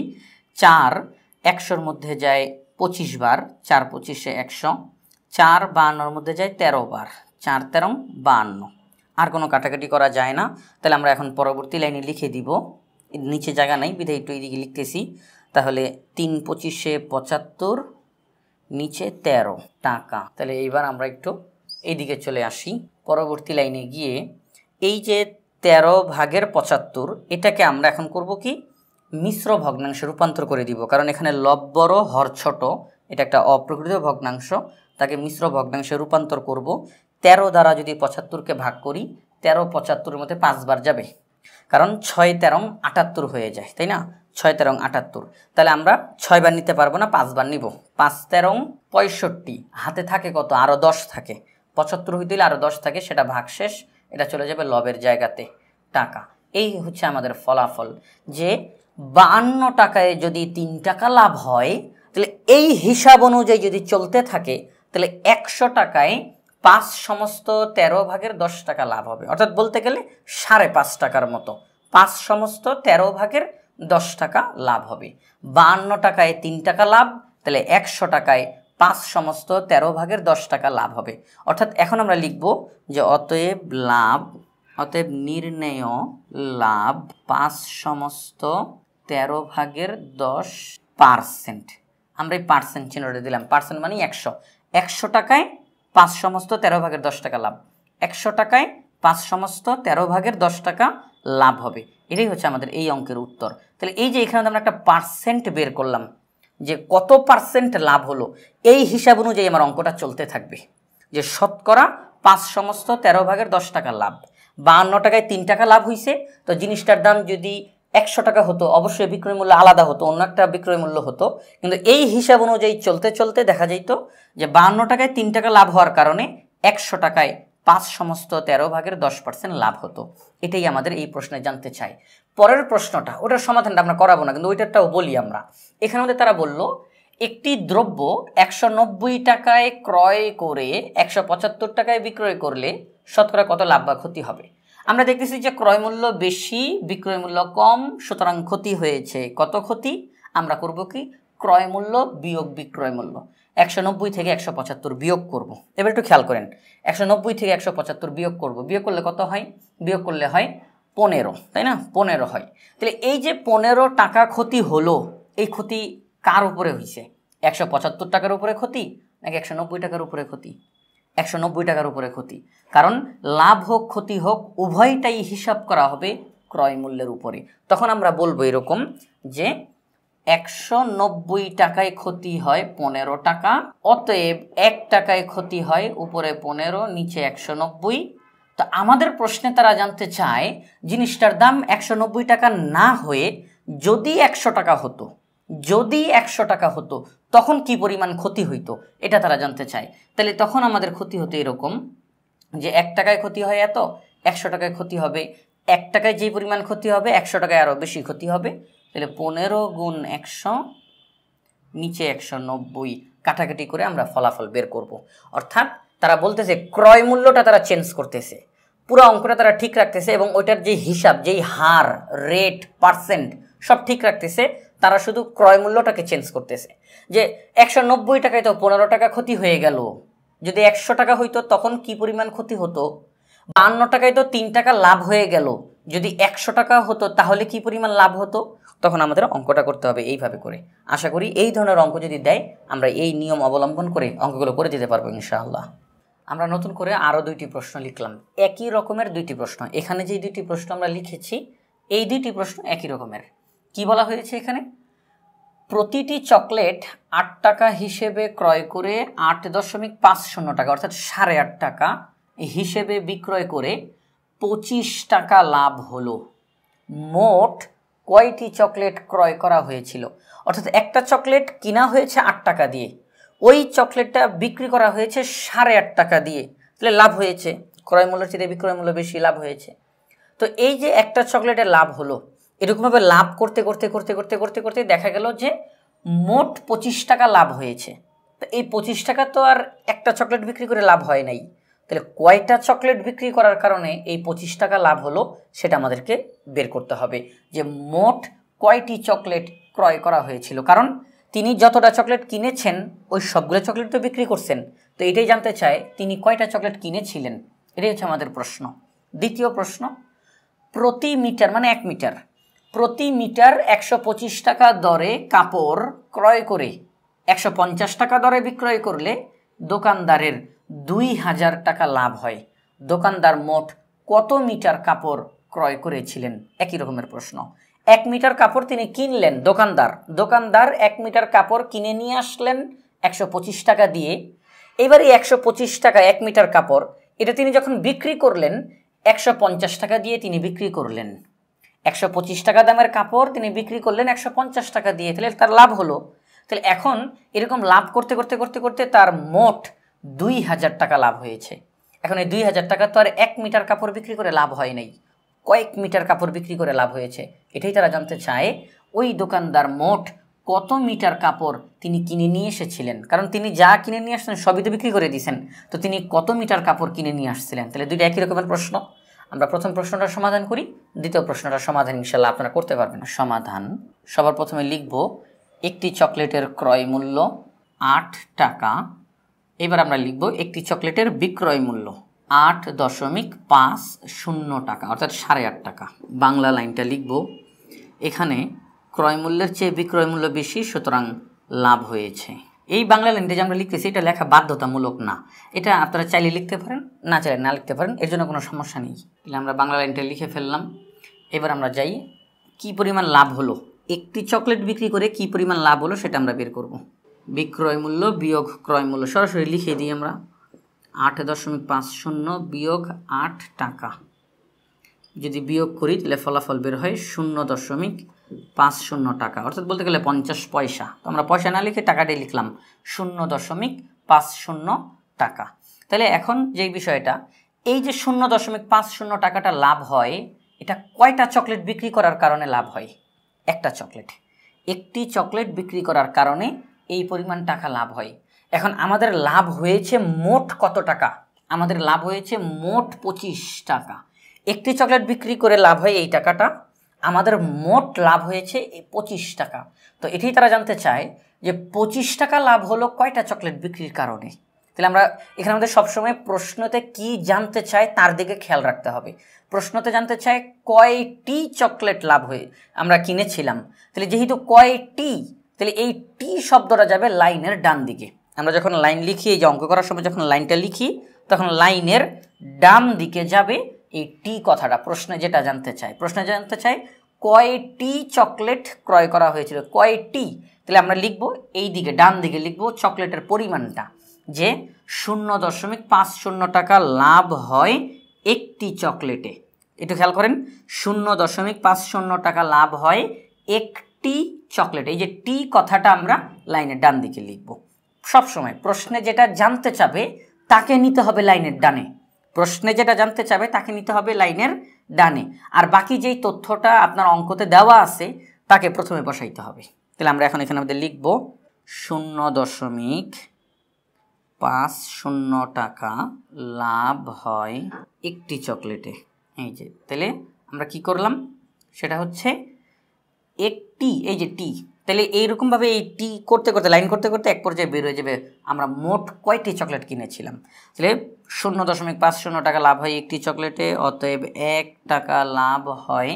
তাহলে আমরা এখন যেহেতু এটা দশমিকের অঙ্ক, ভগ্নাংশের অঙ্ক, তাহলে 1-এর মান বের করতে হলে আমাদের এখানে ভাগ করতে হবে। তাহলে বড় হবে 1 উপরে ভাগ 0.50 টি চকলেটে। এখন আমাদের মোট লাভ হয়েছে 25 টাকা। 1 টাকা লাভ হয় যে কয়টা চকলেটে, 25 টাকা লাভ হবে তার চাইতে বেশি চকলেটে। তাহলে 25 যাবে উপরে গুণ আকারে, 1 গুণ 25, নিচে 0.50। তাহলে এখন আমরা এই অঙ্কটা একটু এদিকে নিয়ে আসি, এদিকে যেহেতু জায়গা নাই, তাহলে এদিকে যদি নিয়ে আসি আমরা না, এভাবে দাগ দিয়ে করে ফেলি এদিকে। তাহলে এখন যে বিষয়টা সেটা হচ্ছে এই যে দশমিক আছে, আমরা এই দশমিককে উঠানোর চেষ্টা করব। তো দশমিককে উঠালে হইতে কী করতে হয়, সেটা হচ্ছে দেখতে হবে যে আমার দশমিকটা কোথায় আছে, এই ভাগ চিহ্নের উপরে আছে না নিচে আছে। যদি এই যে দাগ মানে ভাগ চিহ্নটা, এটার নিচে যদি দশমিক থাকে তাহলে তাকে উঠানোর জন্য আমরা সংখ্যা আনবো উপরে, আর যদি দশমিকটা উপরে থাকে তাহলে তাকে উঠানোর জন্য সংখ্যা আনবো ভাগ চিহ্নের নিচে। কিভাবে সেটা, ভাগ চিহ্নের নিচে দশমিক আছে তাহলে আমাদের উপরে সংখ্যা আসবে কিভাবে, দশমিকের জন্য 1, সব সময় দশমিকের জন্য 1, দশমিকের ডান দিকে কয়টা অঙ্ক আছে, 2টা অঙ্ক, 2টা শূন্য। খেয়াল করেন, দশমিকের জন্য 1, দশমিকের ডান দিকে যে কয়টা অঙ্ক আছে ওই কয়টা শূন্য দিব, তাহলে আমাদের দশমিকটা উঠে যাবে। ঠিক আছে, তাহলে দশমিকটা উঠে গেল, 1 গুণ 25 গুণ 100। আর এই যে নিচে যে 0.50, এখান থেকে আমরা দশমিকটাকে উঠিয়ে দিয়েছি, কারণ দশমিককে উঠানোর জন্যই আমরা উপরে 100 আনছি। তাহলে আমরা দশমিককে উঠিয়ে দিলাম। তা দশমিককে যদি আমরা বাদ দেই তাহলে এখানে কত দেখা যায়, 500 না, এখানে দেখা যায় 50। দশমিককে যদি উঠিয়ে দিই তাহলে পুরা সংখ্যাটাতে কত দেখা যায়, 50। যত দেখা যাবে ততকে বসাবো। আরেকবার বলে দিই, দশমিকের জন্য 1, দশমিকের ডান দিকে যে কয়টা অঙ্ক ততটা শূন্য, দশমিক উঠে গেল, উঠার পরে যত দেখা যায় ততই বসাবো এখানে। যদি এখানে 500 দেখা যাইতো, যেমন জিনিসটা যদি এরকম হতো যে 50.0, যদি এরকম হইতো তাহলে আমার দশমিকটা উঠে গেল, বা 50.0 না, 5.00, এইটা দশমিকের জন্য 1, দশমিকের ডান দিকে 2টা শূন্য, আর কি 2টা অঙ্ক আছে, 2টা শূন্য দিলাম। এইবার আমি দশমিককে উঠিয়ে দিব, তাহলে কত দেখা যাবে, তাহলে আমার দেখা যাবে 500। কত দেখা যাবে, 500। তাহলে আমি এখানে 500 বসাবো। এই জিনিসটা আমাদেরকে দেখতে হবে যে দশমিক উঠিয়ে দিলে কত দেখা যায়। ওকে, আমরা কাজটা করলাম। টি চকলেটে, এই কথাটা লিখতে হবে, টি চকলেটে। এবার আমরা কাটাকাটি করি, 50 100-র মধ্যে 2 বার যায়, শেষ আমাদের অঙ্ক। 25 একে 25, 25 দুগুণে 50, টি চকলেটে। তার মানে আমাদের যে মোট 25 টাকা লাভ হয়েছে, এটা কেন, 50টা চকলেট আমরা বিক্রি করেছি। আমরা 50টা চকলেট কিনে নিয়ে এসে এই চকলেটগুলো বিক্রি করছি, বিধায় আমাদের 25 টাকা লাভ হয়েছে। তাহলে একটা চকলেটে তো লাভ হয় এই টাকা, 0.50 টাকা। তাহলে 25 টাকা লাভ হয় কয়টা চকলেটে, 50টা চকলেটে। তাহলে আমরা এখন উত্তর হিসেবে এটাই লিখে দিব, অতএব মোট কয়টি চকলেট ক্রয় করা হয়েছিল, আমরা লিখব অতএব মোট 50টি চকলেট ক্রয় করা হয়েছিল। এটা হচ্ছে আমাদের এই অঙ্কের উত্তর। তাহলে আশা করি এই যে অঙ্কটা আমরা করলাম, হুবহু এই একই রকমভাবে আমাদের পরের প্রশ্নটা সমাধান করতে হবে। 1 মিটার কাপড়ের ক্রয় মূল্য লিখব, বিক্রয় মূল্য লিখব, লাভ বা ক্ষতি হলে তার পরিমাণটা বের করব। এবার আমরা লিখব যে লাভ বা ক্ষতি যেটাই হোক না কেন, যত টাকা হবে আমরা লিখব এত টাকা লাভ হয় বা ক্ষতি হয় 1 মিটারে, অতএব 1 টাকা লাভ বা ক্ষতি হয় এত মিটারে, 2000 টাকা, এই যে 2000 টাকা লাভ বা ক্ষতি যেটাই হোক হয় এত মিটার, এরকম করে আমরা ফলাফলটা বের করে ফেলবো। তাহলে আমাদেরকে যদি এরকমভাবে প্রশ্ন দেয়, এরকম ঘুরিয়ে দিল, এরকম না দিয়ে অন্যরকম ঘুরিয়ে দিল, কিন্তু এই রকমের, তাহলে আমরা এই পদ্ধতিতে করে দিতে পারবো ইনশাআল্লাহ। আমরা এখন এখানে একটি প্রশ্ন লিখলাম। প্রশ্নটিতে বলা হয়েছে 25 মিটার কাপড় যে মূল্যে ক্রয় করে সেই মূল্যে 20 মিটার কাপড় বিক্রয় করলে শতকরা কত লাভ বা ক্ষতি হবে। অর্থাৎ 25 মিটার কাপড় আমি যে টাকা দিয়ে কিনবো, যে পরিমাণ টাকা দিয়ে কিনবো, আমি যদি 20 মিটার কাপড় ওই পরিমাণ টাকা দিয়ে বিক্রি করি তাহলে আমার শতকরা কত লাভ বা ক্ষতি হবে। শতকরা মানে 100 টাকায় কত টাকা লাভ বা ক্ষতি হবে, এটা তারা জানতে চায়। 25 মিটার কাপড় আপনি যে মূল্যে কিনবেন, 20 মিটার কাপড় ওই মূল্যে বিক্রি করবেন, তাহলে এই হিসাব অনুযায়ী 100 টাকায় কত টাকা লাভ বা ক্ষতি হবে। তাহলে এখন একটু আমি জানতে চাই যে লাভ বা ক্ষতি হিসাব করা হয় কিসের উপরে, ক্রয় মূল্যের উপরে। এখন আপনার অঙ্কের মধ্যে কি ক্রয় মূল্য দেওয়া আছে, নির্দিষ্ট করে দেওয়া নাই, তার মানে আমাদেরকে ধরে নিতে হবে ক্রয় মূল্য কোনো একটা কিছু, কোনো একটা পরিমাণকে ধরে নিতে হবে। এখন আমি কাকে ধরতে পারি, একটু যদি খেয়াল করেন প্রশ্নের মধ্যে একটা শব্দ দেওয়া আছে শতকরা। শতকরা কত লাভ বা ক্ষতি হবে, অর্থাৎ 100 টাকায় কত টাকা লাভ হবে বা ক্ষতি হবে। তাহলে আমরা জানি লাভ বা ক্ষতি কার উপরে ধরা হয়, ক্রয় মূল্যের উপরে।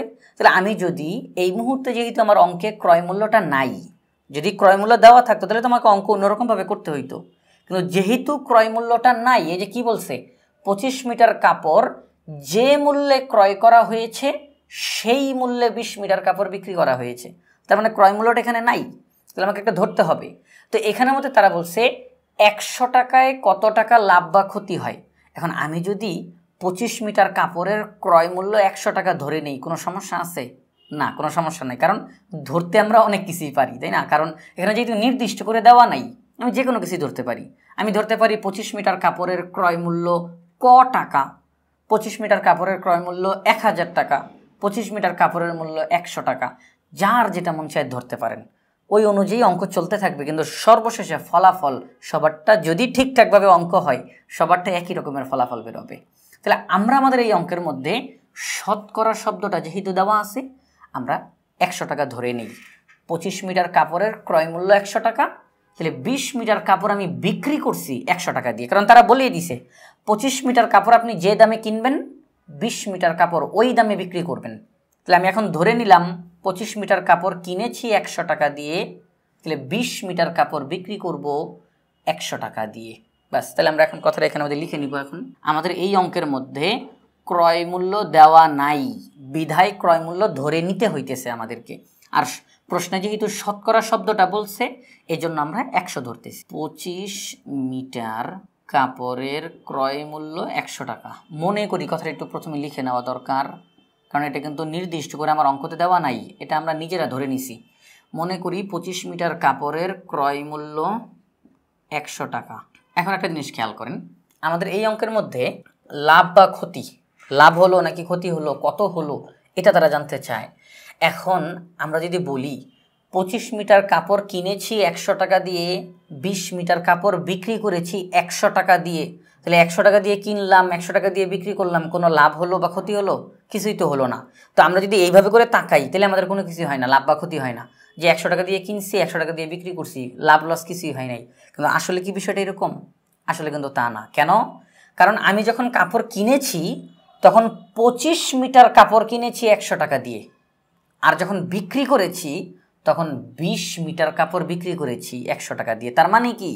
তার মানে আমি বেশি কাপড় কিনলাম 100 টাকা দিয়ে, কম কাপড় বিক্রি করলাম 100 টাকা দিয়ে।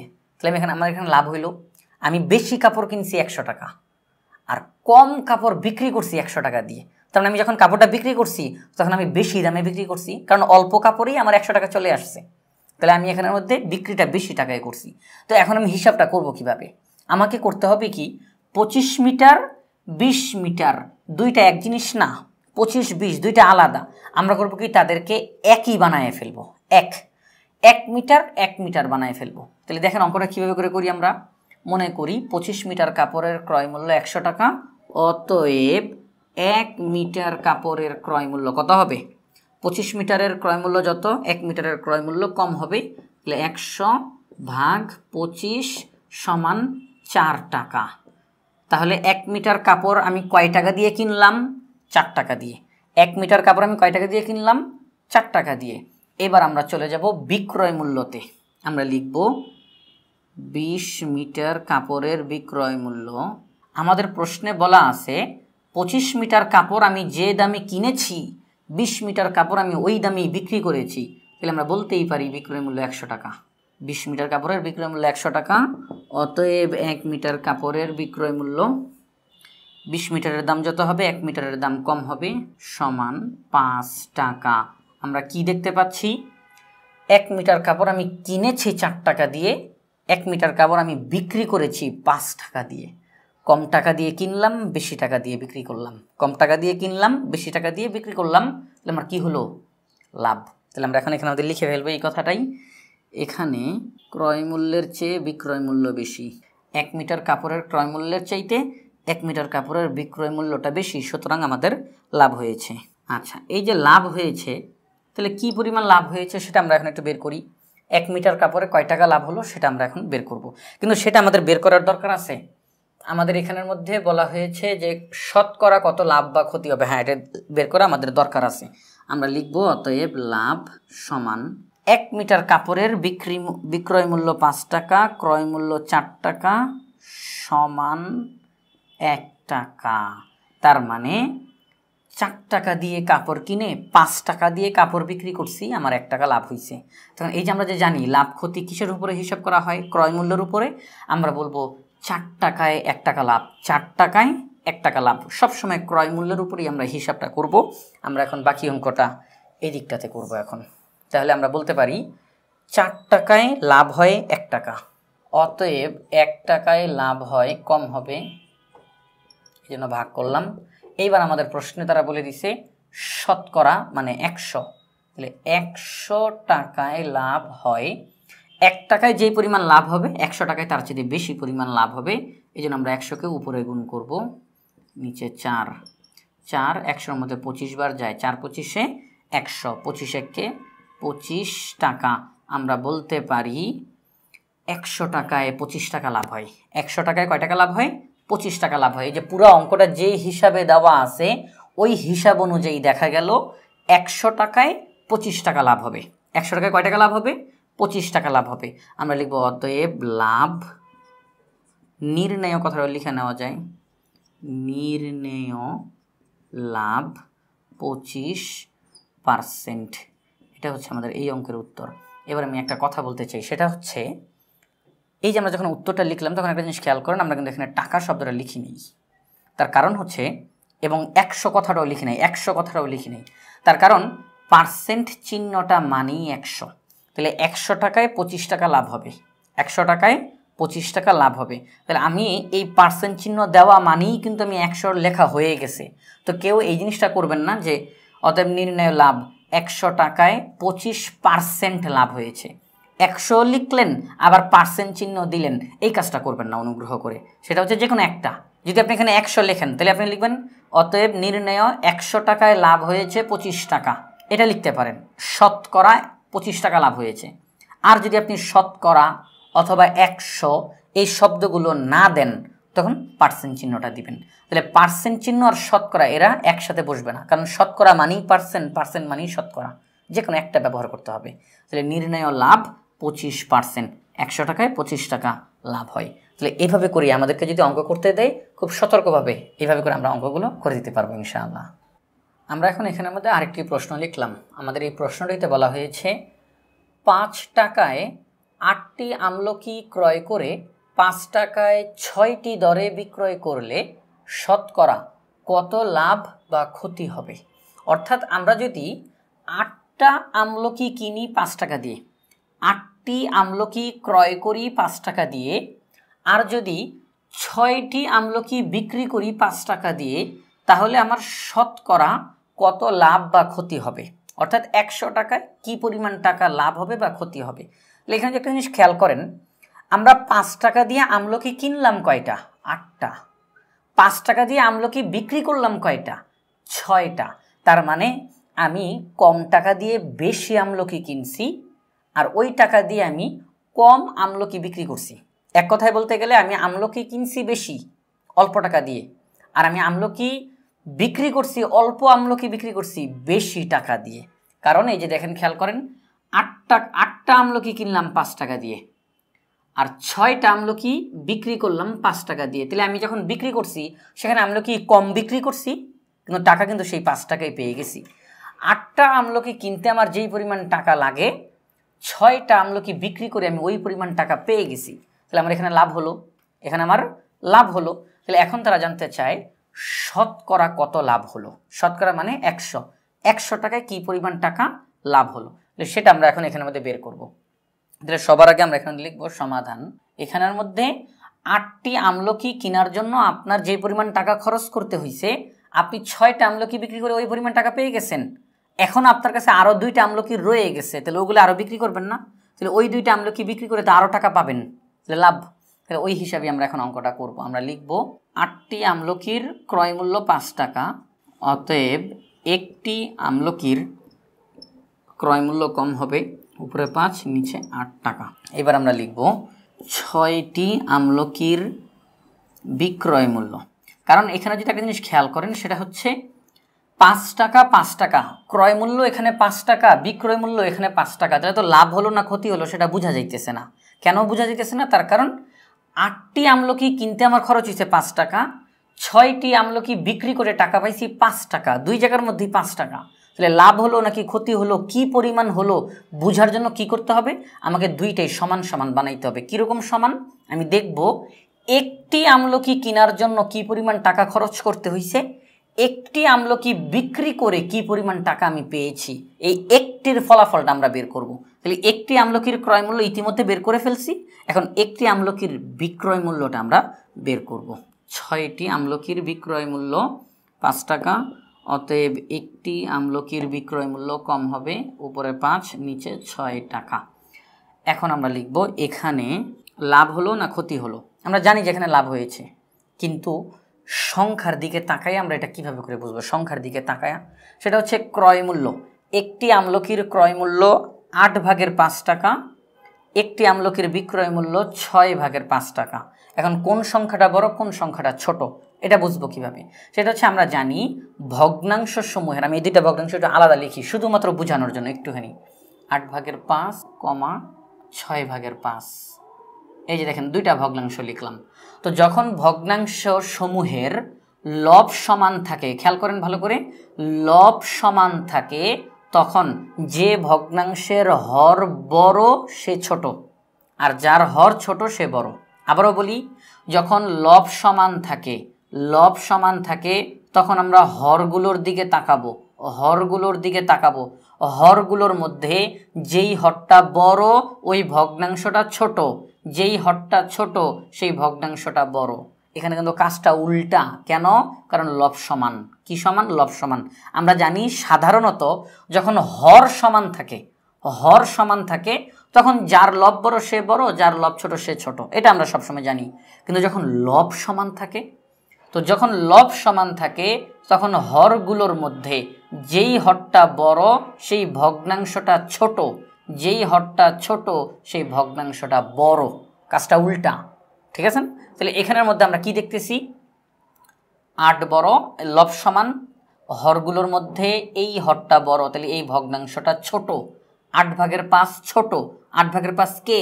ক্রয় মূল্য, তাহলে ক্রয় মূল্য ছোট, বিক্রয় মূল্য বড়, বিক্রয় মূল্য বড়, তার মানে লাভ হয়েছে। ক্রয় মূল্যের চেয়ে বিক্রয় মূল্য বেশি, সুতরাং লাভ। আমরা এখানের মধ্যে এই কথাটা লিখব, এখানে ক্রয় মূল্যের চেয়ে বিক্রয় মূল্য বেশি, সুতরাং লাভ হয়েছে। আমরা এখানের মধ্যে বাংলা লাইনটা লিখে দিলাম। এখন আমরা লাভটা বের করব, কি পরিমাণ লাভ হলো সেটা বের করব। একটি আমলকি বিক্রি করে কি পরিমাণ লাভ হলো সেটা আমরা এখন লিখব। লাভ বের করার নিয়ম কি? বিক্রয় মূল্য বিয়োগ ক্রয় মূল্য। 6 আর 8-এর লসাগু হচ্ছে 24, 24-এর মধ্যে 6ও যায় 8ও যায়, 24 লিখি। 6 24-এর মধ্যে যায় 4 বার, 4 6 24, 4 বার যায়, 4 5 20, 8 24-এর মধ্যে 3 বার যায়, 3 5 15, 20 থেকে 15 বিয়োগ করলে 5, নিচে 24। আমরা পেয়ে গেলাম একটি আমলকি বিক্রি করে কি পরিমাণ লাভ হয়েছে। একটি আমলকি বিক্রি করে, সব না কিন্তু, একটি আমলকি বিক্রি করে 24 ভাগের 5 টাকা লাভ হয়েছে। এখন আমরা একটু এদিকে এই অঙ্কটা করি। সেটা হচ্ছে আমরা লাভ বা ক্ষতি কার উপরে হিসাব করি? ক্রয় মূল্যের উপরে। তাহলে একটি আমলকির ক্রয় মূল্য 8 ভাগের 5 টাকা, তাহলে আমরা বলবো 8 ভাগের 5 টাকায় লাভ হয় 24 ভাগের 5 টাকা। লাভ ক্ষতি হিসাব করা হবে ক্রয় মূল্যের উপরে। এই লাভটা কয়টা আমলকির? একটা আমলকির। তাহলে একটি আমলকির ক্রয় মূল্য এটা, তাহলে আমরা বলবো 8 ভাগের 5 টাকায় লাভ হয় 24 ভাগের 5 টাকা। কথাটা লিখে ফেলি। তাহলে আমরা এবার লিখবো অতএব 1 টাকায় লাভ হয়। আমরা জানি ভগ্নাংশের অঙ্কতে শুধু একের মান বের করতে হইলে ভাগ করতে হয়। ভগ্নাংশের অঙ্কতে শুধু একের মান বের করতে হইলে ভাগ করতে হয়। তাহলে আমরা এখানে ভাগ করব। 24 ভাগের 5 ভাগ 8 ভাগের 5। পরবর্তী লাইনে যাই। আমাদের অঙ্কে তারা বলেছে শতকরা কত টাকা লাভ হবে বা ক্ষতি হবে। শতকরা কত লাভ বা ক্ষতি হবে? শতকরা মানে 100। আমরা এখানে বসাবো 100 টাকায় লাভ হবে। 1 টাকায় যত লাভ হবে 100 টাকায় তার চেয়ে বেশি লাভ হবে, আমরা গুণ করব 24/5 ভাগ 8/5 গুণ 100 টাকা। এবার আমরা অঙ্ক করতে থাকি, সেটা হচ্ছে ভাগের অঙ্ক কীভাবে করে করতে হয়, ভগ্নাংশের ভাগ গুণের মাধ্যমে। সেটা হচ্ছে আমরা এই ভাগ চিহ্নটাকে উল্টায় গুণ চিহ্ন দিয়ে দিব, ভাগ চিহ্নের পরেরটা উল্টায় যাবে, নিচের 8 চলে যাবে উপরে, উপরের 5 চলে যাবে নিচে, এখানে 100। এবার দেখেন কাটাকাটিটা কীভাবে করি, 5 5-এর মধ্যে যায় একবার, 5 5-এর মধ্যে যায় একবার, 8 8-এর মধ্যে একবার যায়, 8 24-এর মধ্যে 3বার যায়, 3 8 24, 5 5-এর মধ্যে একবার যায়, 8 24-এর মধ্যে 3বার যায়। আর কোনো কাটাকাটি হয় না। আমরা লিখব উপরে 100 নিচে 3। কেন? কারণ 100 নিচে মনে মনে 1 আছে, তাহলে 100 উপরের সংখ্যা, 3 নিচের সংখ্যা, টাকা 3/100 টাকা। এটাই আমাদের ফলাফল।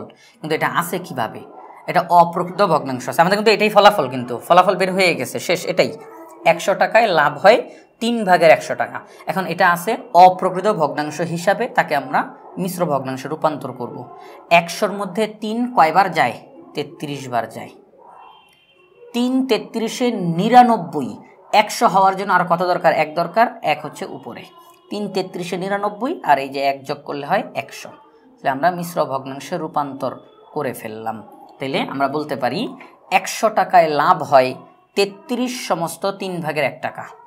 যদি 8/5 টাকায় 24/5 টাকা লাভ হয়, তাহলে 100 টাকায় 33 সমস্ত 3/1 টাকা লাভ হবে। শতকরা 33 সমস্ত 3/1 টাকা লাভ হয়। তো আমরা একটু আগের অঙ্ক তো দেখিয়েছি, আমরা ফলাফলটা লিখব কিভাবে, অতএব নির্ণেয় লাভ 33 সমস্ত 3/1%। এটাই হচ্ছে আমাদের এই অঙ্কের উত্তর। তাহলে এই যে অঙ্কটা করলাম, এই অঙ্কটা কিন্তু পুরাটাই আমরা যে আগে যে অঙ্কটা করলাম একটু আগে, ওই অঙ্কটার মতোই ছিল পুরাটা, শুধু এই জায়গার কাজটা আমাকে একটু বাড়তি করতে হয়েছে। সেটা হচ্ছে তিনি প্রতি হালি 60 টাকা এই হিসাবে তিনি কমলা কিনছেন, প্রতি হালি কমলা তিনি 50 টাকা করে বিক্রি করছেন। তাহলে হালি হালি, কিন্তু তিনি কমলা যখন কিনছেন তখন তিনি 5 ডজন কমলা কিনছেন, 5 ডজন কমলা কিনে সেগুলো বিক্রি করছেন। তাহলে এই যে ডজন শব্দটা দেওয়া, তাকে আমরা হালিতে রূপান্তর করছি। জাস্ট এতটুকুই কাজ, বাকিটুকু পুরাটাই একটু আগের অঙ্কটার মতো। তাহলে আমরা জানি যে 1 ডজনে 3 হালি, 1 ডজনে এই যে এখানের মধ্যে 1 ডজনে 3 হালি, তাহলে তিনি কমলা কিনছেন 5 ডজন, তাহলে 5 ডজনে কয় হালি, 15 হালি। 1 হালিতে ক্ষতি হয় 10 টাকা, তাহলে 15 হালিতে ক্ষতি হয় 150 টাকা। তাহলে আমরা বলবো অতএব নির্ণেয় 150 টাকা ক্ষতি হয়েছে। এটা হচ্ছে আমাদের এই প্রথম অঙ্কটার সমাধান। আর দ্বিতীয় অঙ্কটার সমাধান আমরা দেখেছি, আমরা করি নাই কিন্তু আমরা পুরাটাই বলেছি যে 1 কেজির ক্রয় মূল্য 40, 1 কেজির বিক্রয় মূল্য 44, ক্রয় মূল্যের চেয়ে বিক্রয় মূল্য বেশি, সুতরাং লাভ হয়েছে 1 কেজিতে লাভ হয়েছে 4 টাকা, 50 কেজিতে লাভ হয়েছে 200 টাকা। ওইভাবে করে দিলেই হয়ে যাবে। অর্থাৎ 2 নম্বর অঙ্কটা আমাদের এখান থেকে শুরু করলেই হয়ে যাবে, তাই না? এখান থেকে শুরু করলেই হয়ে যাবে, এতটুকু আর করা লাগে না। আর প্রথম অঙ্কটাতে এতটুকু বাড়তি করা লাগছে আর কি, এতটুকুই। তাহলে আমরা আশা করি যদি আমাদেরকে এই ধরনের অঙ্ক দেয় তাহলে আমরা সমাধান করতে পারবো ইনশাআল্লাহ। আমরা এখন নতুন করে একটি প্রশ্ন লিখলাম। আমাদের এই প্রশ্নটিতে বলা হয়েছে একটি গাড়ির বিক্রয় মূল্য গাড়িটির ক্রয় মূল্যের 5/4 অংশের সমান। ক্রয় মূল্য বলা নাই, বিক্রয় মূল্য বলে নাই, কিন্তু একটা ক্লু দিয়ে দিচ্ছে। সেটা কি? বিক্রয় মূল্য কত, গাড়িটির ক্রয় মূল্য যত তার 5/4 ভাগ। অর্থাৎ ক্রয় মূল্য যত, আমি গাড়িটি যত টাকা দিয়ে কিনেছিলাম তাকে যদি আমি 5টা ভাগ করি, তার 4 ভাগ সমান যত হবে সেটা হচ্ছে বিক্রয় মূল্য। তারা কথাটা ঘুরায় বলছে যে ক্রয় মূল্য যত তাকে 5 ভাগ করবেন, সেই 5 ভাগের মধ্যে 4 ভাগে যত হয় ওই টাকাটাই হচ্ছে বিক্রয় মূল্য। এখন তারা জানতে চায় শতকরা লাভ বা ক্ষতি নির্ণয় করো, অর্থাৎ 100 টাকায় কি পরিমাণ লাভ হলো বা ক্ষতি হলো সেটা তোমরা বের করো। তাহলে এখন আমাদের এই অঙ্কটার মধ্যে তো আমরা ক্রয় মূল্য জানি না, বিক্রয় মূল্য জানি না, তাহলে ধরে নিতে হবে। তাহলে ওই যে একটু আগে একটা অঙ্ক করেছিলাম, ক্রয় মূল্য যেহেতু নাই, আবার ক্রয় মূল্য আমার লাগবে, তাহলে কি করতে পারি, ধরবো। কাকে ধরতে পারি? দেখেন একটু অঙ্কের মধ্যে একটা শব্দ তারা বলে দিছে, শতকরা। এই শব্দটাই আমরা ব্যবহার করে ফেলি অঙ্কের ভিতরে, তাই না? তাহলে করি সমাধান। মনে করি, কেউ চাইলে ধরি লিখতে পারেন, মনে করি গাড়িটির ক্রয় মূল্য 100 টাকা। এটা আমরা ধরে নিলাম ইচ্ছা মতো, আপনি চাইলে এখানে ক টাকা ধরতে পারেন, ক অন্য কোনো সংখ্যা ধরতে পারেন, কোনো সমস্যা। তাহলে গাড়িটির বিক্রয় মূল্য কত হবে? অতএব গাড়িটির বিক্রয় মূল্য সমান, তারা বলেই দিছে ক্রয় মূল্য যত তার 5/4 গাড়িটির ক্রয় মূল্য যত তার 5/4 এটা হচ্ছে বিক্রয় মূল্য।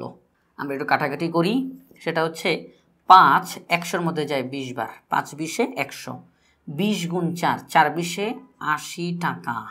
আমরা পেয়ে গেলাম যে ক্রয় মূল্যটা যত, তাকে যদি আমরা 5 ভাগ করি, ওই 5 ভাগের মধ্যে 4 ভাগে 80 টাকা হয়, 4 ভাগে 80 টাকা হয়। তাহলে গাড়িটির বিক্রয় মূল্য 80 টাকা। ক্রয় মূল্য যদি 100 টাকা হয়, বিক্রয় মূল্য 80 টাকা। ক্রয় মূল্য 100 টাকা হলে বিক্রয় মূল্য কয় টাকা? 80 টাকা। আমাদের প্রশ্নে তারা জানতে চেয়েছে শতকরা লাভ বা ক্ষতি। এটা তারা বলতেছে না লাভ হলো না ক্ষতি হলো, আমাদের নিজেদেরকে বের করতে হবে। আসলে আমরা বের করি। এখানের মধ্যে আমরা লিখব, এখানে ক্রয় মূল্যের চেয়ে বিক্রয় মূল্য কম, ক্রয় মূল্যের চেয়ে বিক্রয় মূল্য কম, তাহলে কি হয়েছে? ক্ষতি। লিখে দিব এখানে। ঠিক আছে, আমরা কথাটা এখানে লিখে ফেললাম। এবার আমরা লিখব তাহলে ক্ষতি, কত টাকা ক্ষতি হলো? অতএব ক্ষতি সমান, আমরা জানি ক্রয় মূল্য বিয়োগ বিক্রয় মূল্য সমান 20 টাকা। 20 টাকা ক্ষতি হয়েছে। এই যে 20 টাকা ক্ষতি হলো, কত টাকার উপরে 20 টাকা ক্ষতি হলো? ক্রয় মূল্য যে 100 টাকা, 100 টাকার উপরে 20 টাকা ক্ষতি হয়েছে। 100 টাকায় 20 টাকা ক্ষতি, 100 টাকায় 20 টাকা ক্ষতি। 100 টাকা মানে কি? শতকরা। 100 টাকা মানে কি? শতকরা। আমাদের অঙ্ক শেষ। কারণ আমাদের প্রশ্নে তারা জিজ্ঞাসা করছে শতকরা লাভ বা ক্ষতি নির্ণয় করো। শতকরা মানেই 100। 100 টাকায় কত টাকা লাভ বা ক্ষতি হয়? আমরা দেখলাম 100 টাকায় 20 টাকা ক্ষতি হয়, 100 টাকায় 20 টাকা ক্ষতি হয়। তাহলে আমরা এখানে 100 টাকা ধরার কারণেই কিন্তু আমার অঙ্কটা ছোট হয়ে গেছে। কিন্তু এখানে 100 টাকা না ধরতাম, অন্য কোনো সংখ্যা ধরতাম, তখন আমাকে এখানে ঐকিক পদ্ধতিতে আবার অঙ্কটা করা লাগতো। মনে করেন আমি এখানে 200 টাকা ধরলাম, তাহলে এখানে যদি 200 টাকা ধরি, তাহলে ধরেন এখানে 40 টাকা হলো, তাহলে আমরা বলবো 200 টাকায় ক্ষতি হয় 40 টাকা, অতএব 1 টাকা ক্ষতি হয় এত টাকা, অতএব 100 টাকায় ক্ষতি হয় এত টাকা। ফলাফল বের করতে হইতো, কিন্তু এখানে সরাসরি আমরা 100 ধরছি বিধায় ফলাফলটা সরাসরি বের হয়ে গেছে, আমার অঙ্কটা ছোট হয়ে গেল, তাই না? তো কেউ অন্যভাবে করতে চাইলেও করতে পারবেন, কোনো সমস্যা নেই। আমরা তাহলে লিখবো অতএব নির্ণেয় ক্ষতি, এই যে 20 টাকা ক্ষতি হলো, এটা 100 টাকাতেই 20 টাকা ক্ষতি। 100 টাকা মানে ক্রয় মূল্য, তাইলে শতকরা 20 টাকা ক্ষতি দিলে আমরা বলতে পারি নির্ণেয় ক্ষতি 20%। আমরা পার্সেন্ট চিহ্নটাই বেশি ব্যবহার করতেছি, কারণ আমাদের এই চ্যাপ্টারটার নামই হচ্ছে লাভ ক্ষতি, শতকরা লাভ ক্ষতি হিসাবগুলো আমরা এখানে মধ্যে করতেছি। তাহলে এখানে মধ্যে যেহেতু তারা শতকরা বলছে, জন্য আমরা পার্সেন্ট চিহ্নটা দিয়ে দিলাম। কেউ চাইলে পার্সেন্ট চিহ্ন না দিয়ে শতকরা কথাটা লিখতে পারবেন যে নির্ণয় ক্ষতি শতকরা 20 টাকা। তাহলে এইভাবে করে যদি আমরা অঙ্কটা করি এবং এই ধরনের অঙ্ক যদি করতে দেয়, এই নিয়মে আমরা করতে পারবো ইনশাআল্লাহ। আমরা এখন আরেকটি প্রশ্ন লিখলাম। আমাদের এই প্রশ্নটিতে বলা হয়েছে একটি দ্রব্য 400 টাকায় বিক্রয় করলে যত ক্ষতি হয় 480 টাকায় বিক্রয় করলে তার 3 গুণ লাভ হয়। দ্রব্যটির ক্রয় মূল্য নির্ণয় করো। অর্থাৎ আমি যদি একটা জিনিস 400 টাকা দিয়ে বিক্রি করি, আমার লস হবে, আমার ক্ষতি হবে। তো যে পরিমাণ ক্ষতি হবে, আমি যদি 480 টাকা দিয়ে বিক্রি করি, তাহলে যে পরিমাণ ক্ষতি হয়েছিল তার 3 গুণ লাভ হবে। 400 টাকা দিয়ে বিক্রি করলে ক্ষতি হয়, 480 টাকা দিয়ে বিক্রি করলে লাভ হয়। ক্ষতি আর লাভের মধ্যে তারা আবার একটা সম্পর্ক দিয়ে দিছে, যে প্রথমে যে পরিমাণ ক্ষতি হয়েছিল 400 টাকা দিয়ে বিক্রি করার কারণে যে পরিমাণ ক্ষতি হয়, 480 টাকা দিয়ে বিক্রি করলে ওই ক্ষতির 3 গুণ, ওই ক্ষতিকে 3 দ্বারা গুণ করলে যা হয় ওই পরিমাণ লাভ হবে, ওই পরিমাণ লাভ হবে। তারা জানতে চায় দ্রব্যটির ক্রয় মূল্য নির্ণয় করো, নির্দিষ্ট করে জানাও ক্রয় মূল্য কত। এখন এখানে একটা কথা বলি, এখানে আমাদের কাছে ক্রয় মূল্যটা জানতে চায়। আমাদের আগের অঙ্কগুলোতে যে অঙ্কগুলোতে লাভের পরিমাণ বা ক্ষতির পরিমাণ জানতে চাইছে, ক্রয় মূল্য ছিল না, আমরা ক্রয় মূল্য ধরে নিছি, লাভের পরিমাণ বা ক্ষতির পরিমাণ নির্দিষ্ট করে বের করছি। কিন্তু এই অঙ্কটার মধ্যে ক্রয় মূল্য নির্দিষ্ট করে জানতে চাই, সুতরাং এখানে কিন্তু ক্রয় মূল্য আমরা নিজেরা ধরতে পারবো না, যেহেতু তারা জানতেই চাইছে ক্রয় মূল্য কত। সুতরাং বলতে পারি না যে মনে করি ক্রয় মূল্য 100 টাকা, এটা বলা যাবে না। লাভের পরিমাণ কত, ক্ষতির পরিমাণ কত, তখন না হয় ক্রয় মূল্য না থাকলে ধরে নিলাম, সমস্যা নাই, আমার অঙ্ক করার সুবিধার জন্য ধরে নিছি। কিন্তু লাভ ক্ষতি তো নির্দিষ্ট করে বের করে দিছি, কিন্তু এখন তো তারা ক্রয় মূল্য নির্দিষ্ট করে জানতে চাইছে, তাহলে এখন আর ক্রয় মূল্য ধরা যাবে না। তাহলে কি করতে পারি আমরা? তাহলে অন্যভাবে অঙ্কটা করতে হবে। সেটা হচ্ছে এই ক্ষতি আর এই লাভ দিয়েই আমাদেরকে অঙ্কটা করে ফেলতে হবে। কিভাবে? আসেন অঙ্কটা করি। সমাধান: মনে করি 400 টাকায় বিক্রয় করলে, প্রথমে একটি দ্রব্য কথাটা লিখে ফেলি। মনে করি একটি দ্রব্য 400 টাকায় বিক্রয় করলে ক্ষতি হয় ক টাকা। এই যে আমরা একটা সংখ্যা ধরে নিলাম, ক টাকা। 400 টাকায় বিক্রয় করলে ক্ষতি হয় ক টাকা। তাহলে যেহেতু ক্ষতি হয়, তাহলে ক্ষতি যখন হয় তখন ক্রয় মূল্য বের করার সূত্র কি? যখন ক্ষতি হয় তখন ক্রয় মূল্য বের করার সূত্র, অতএব ক্রয় মূল্য সমান বিক্রয় মূল্য যোগ ক্ষতি। যখন ক্ষতি হয় তখন ক্রয় মূল্য বের করার সূত্র এটা। এবার আমরা লিখব একটি দ্রব্য 480 টাকায় বিক্রয় করলে লাভ হয়। কত টাকা লাভ হয়? তারা বলে দিছে যে পরিমাণ ক্ষতি হয়েছিল তার 3 গুণ লাভ হবে।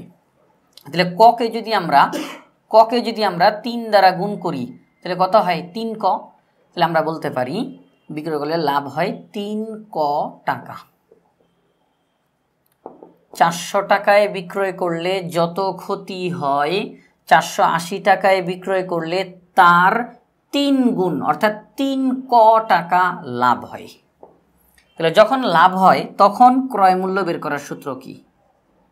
যখন লাভ তখন ক্রয় মূল্য বের করার সূত্র বিক্রয় মূল্য বিয়োগ লাভ।